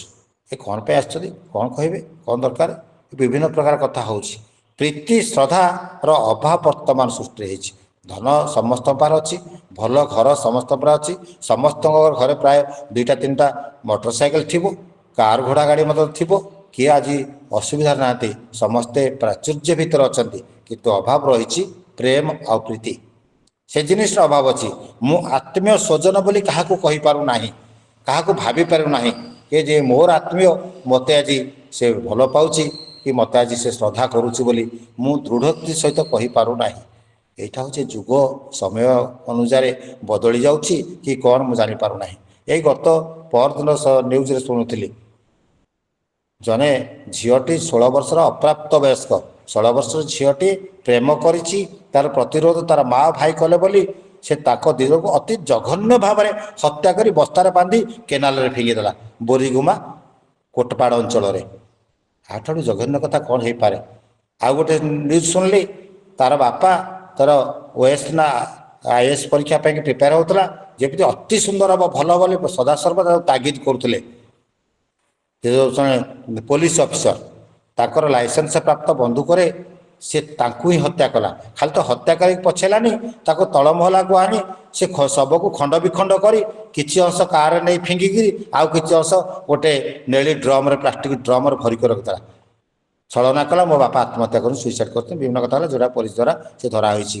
ଏମିତି କେତେ କଥା ଯେ ସମାଜରେ ଘଟୁଛି, ଲୋକ ପଛଉନାହାନ୍ତି କାହାର ଜୀବନଟାକୁ ନେଇଯିବା ପାଇଁ କି ଜଘନ୍ୟ ପ୍ରାୟ। କିନ୍ତୁ ତାର ଏକମାତ୍ର ପନ୍ଥା ସତ୍ସଙ୍ଗ। ସତ୍ସଙ୍ଗରେ ଯେଉଁମାନେ ଠାକୁରଙ୍କୁ ଗ୍ରହଣ କରିଛନ୍ତି ତାଙ୍କ ଜୀବନରେ ଏ ପ୍ରକାର ଭାବ ଆସିବ ନାହିଁ। କାରଣ ସେ ଅମୃତ ନାମ ମନନ କରୁଛନ୍ତି, ସେ ନାମର ପ୍ରତିକ୍ରିୟା ପ୍ରତି ଅନ୍ତରରେ ସୃଷ୍ଟି ହେଉଛି, ଝଙ୍କୃତ କରୁଛି। ସେ କୁକାର୍ଯ୍ୟ କରିପାରିବ ନାହିଁ, ତା ପରିବାରରେ କୁକାର୍ଯ୍ୟ ହୋଇପାରିବ ନାହିଁ। ଏ ଜିନିଷ ସତ୍ସଙ୍ଗ। କେବଳ ସେଥିପାଇଁ କହିଛନ୍ତି, ଶେଷ କଥା ଗୋଟିଏ କଥା କହୁଛି, ପୂଜ୍ୟପାଦ ଶ୍ରୀ ଶ୍ରୀ ଦାଦା କହିଥିଲେ କଥା ପ୍ରସଙ୍ଗରେ ଦିନେ ଶ୍ରଦ୍ଧାର ସହିତ ପୂଜ୍ୟ ଅବିନ୍ଦାଙ୍କୁ, ଦେଖ ଅବିନ୍ଦ, ସମୟ ଆସିବ ମୁଁ ନଥିବି, ମୁଁ ଦେଖିପାରିବି ନାହିଁ, ତୋର ବାବା ବି ଦେଖିପାରିବ ନାହିଁ, କିନ୍ତୁ ତୁ ଯେତେବେଳେ ମୋ ବୟସକୁ ଆସିବୁ ସାରା ବିଶ୍ୱ ଦେଖିବୁ ଜୟ ଗୁରୁ ହେଉଥିବ। ତେଣୁ ସମୟ ଆସୁଛି, ପରିବର୍ତ୍ତିତ ସମୟ, ଏହି ସତ୍ସଙ୍ଗ ଏକମାତ୍ର ପନ୍ଥା, ନାନ୍ୟ ପନ୍ଥା ବିଦ୍ୟତେନ। ପୁନଶ୍ଚ ଆଜିର ସମୟ ତ ହୋଇଛି, ଭୋଗଦାତା ଉପସ୍ଥିତ ଅନୁପସ୍ଥିତ ସମସ୍ତଙ୍କର ଅଭିଷ୍ଟ ପ୍ରଭୁ ପୂର୍ଣ୍ଣ କରନ୍ତୁ, ସମସ୍ତେ ଶାନ୍ତି ସ୍ୱସ୍ତି ନିରାମୟ ଜୀବନଯାପନ କରନ୍ତୁ। ଆପଣମାନଙ୍କ ଆଗରେ ମୋର ଏହି ସୌଭାଗ୍ୟ ଥିଲା ବିପଦ କଥା କହିବା ପାଇଁ, ଏଇଟା ମୁଁ ପରମ ଭାଗ୍ୟ ମନେ କଲି। ଯଦି କିଛି ଭୁଲ କହିଥାଏ ମୋତେ ଆପଣଙ୍କର ମହତ୍ ଗୁଣରେ କ୍ଷମା ଦେବେ। ଯଦି କିଛି ଭଲ କଥା କହିଥାଏ କିମ୍ବା ପ୍ରଭୁଙ୍କ ଲୀଳାମତ କହିଥାଏ ତାହା ମୋର ପୁଣ୍ୟ ହେବ, ଏହା ଭାବି ରହୁଛି। ପୁନଶ୍ଚ ସମସ୍ତଙ୍କର ଇଷ୍ଟପତି ନିରାମୟ ମଙ୍ଗଳମୟ ଜୀବନ, ମଧୁମୟ ଜୀବନ ପରମ ପିତାଙ୍କର ପ୍ରାର୍ଥନା କରି ସର୍ବେ ଭବନ୍ତୁ ସୁଖିନଃ, ସର୍ବେ ସନ୍ତୁ ନିରାମୟ, ସର୍ବେ ଭଦ୍ରାଣି ପଶ୍ୟନ୍ତୁ, ମା କଶ୍ଚିତ୍ ଦୁଃଖ ଭାଗ ଭବେତ୍।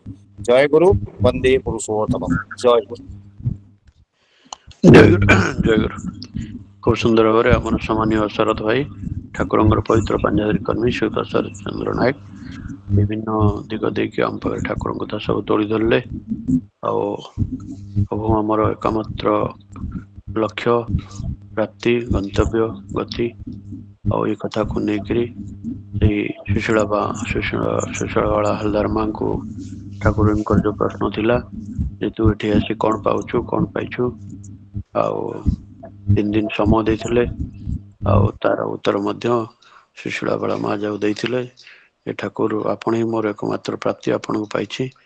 ଆଉ ସେଇ କଥାକୁ ନେଇକି କୁନ୍ତୀଙ୍କର ପ୍ରାର୍ଥନା ଥିଲା ଶ୍ରୀକୃଷ୍ଣଙ୍କ ପାଖରେ ଯେ ଦୁଃଖ ଥିଲା ବୋଲିକି ଆପଣ ଆମ ପାଖରେ ଥିଲେ, ଆଉ ବର୍ତ୍ତମାନ ସୁଖ ଆସିଲା ବୋଲି ଆପଣ ଚାଲି ଯାଉଛନ୍ତି, ତେଣୁ ଆମକୁ ସବୁବେଳେ ଦୁଃଖ ଦିଅନ୍ତୁ, ଏ କଥା ମଧ୍ୟ ଆମ ପାଖରେ ତୋଳି ଧରିଲେ।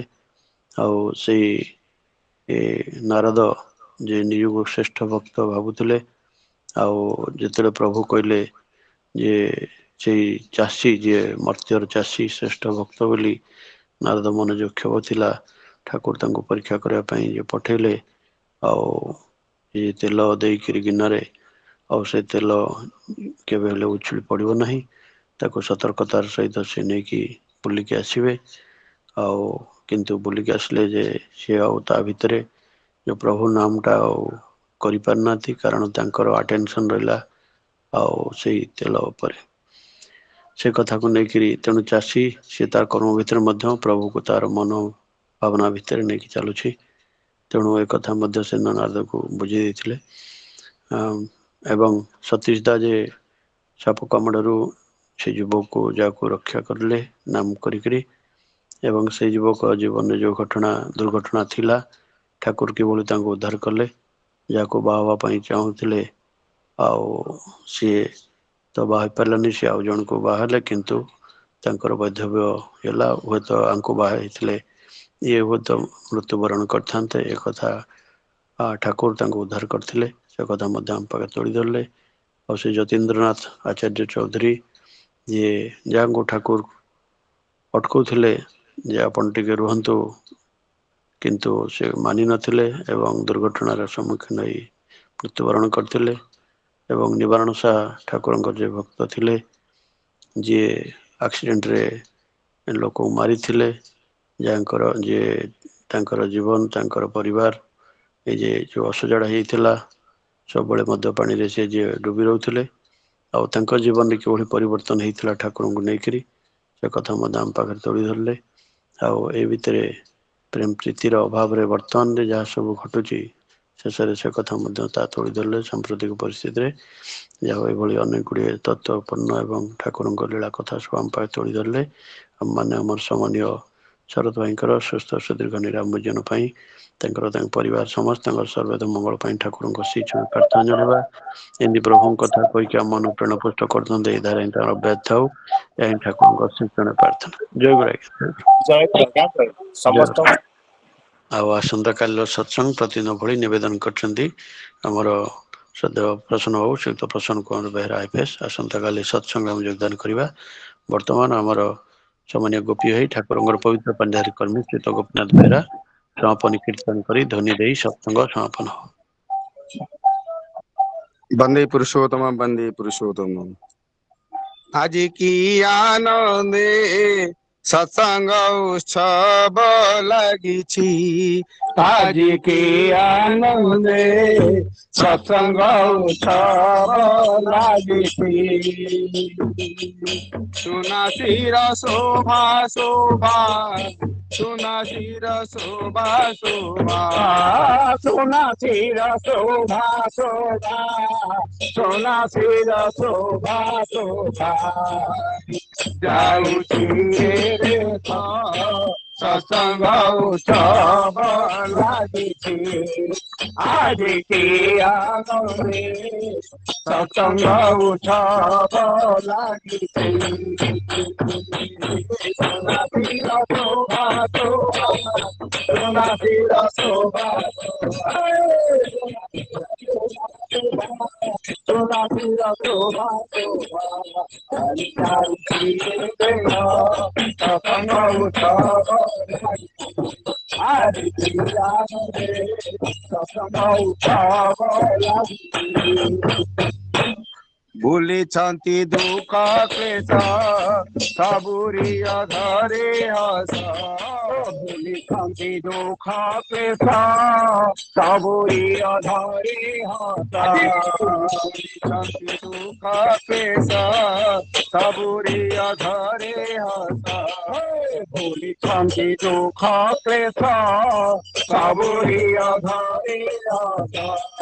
मन बृन्दावने राधा, मन बृन्दावने राधा, सतंग उत्सव लागी आदि किया सतंग उत्सव लागी सुनासीर शोभा सुनासीर शोभा सुनासीर शोभा सुनासीर शोभा शोभा आई जाऊ सतंग उत्सव लागी आदि सतंग उत्सव आदि किया सतंग उत्सव वंदे पुरुषोत्तम वंदे पुरुषोत्तम वंदे चंद्र जी की चंद्र जी की चंद्र जी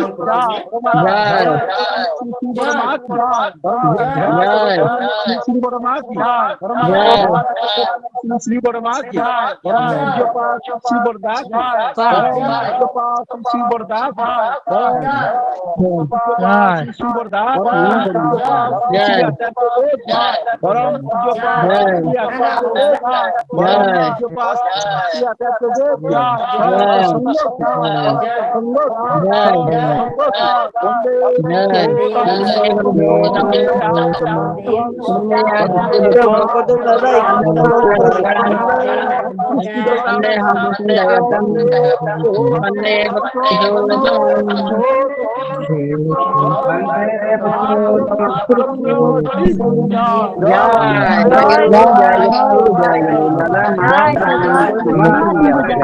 जय गुरु समस्त को जय गुरु दादा माने माँ माने जय गुरु बड़ेदा जय गुरु बड़े माँ जय गुरु भाई जय गुरु सची भाई जय गुरु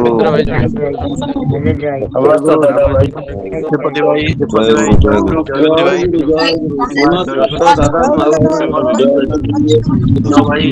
दादा भाई जय गुरु समस्त माँ माने जय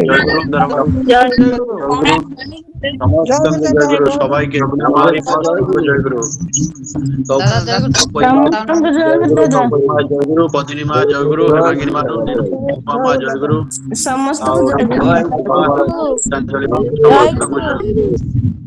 जय गुरु जय गुरु प्रभा माँ जय गुरु चक्रधर भाई जय गुरु जय गुरु मदाकिनी माँ जय गुरु समस्त जय गुरु सबाई के जय गुरु चिंदा जय गुरु समस्त जय गुरु प्रभाकर भाई गुणधर भाई समस्त जय गुरु प्रणव दा समस्त जय गुरु सबाई के जय गुरु राजसीमा रत्नाकर भाई समस्त जय गुरु सबाई जय गुरु जय गुरु अबनी भाई जय गुरु श्रीरंगा भाई जय गुरु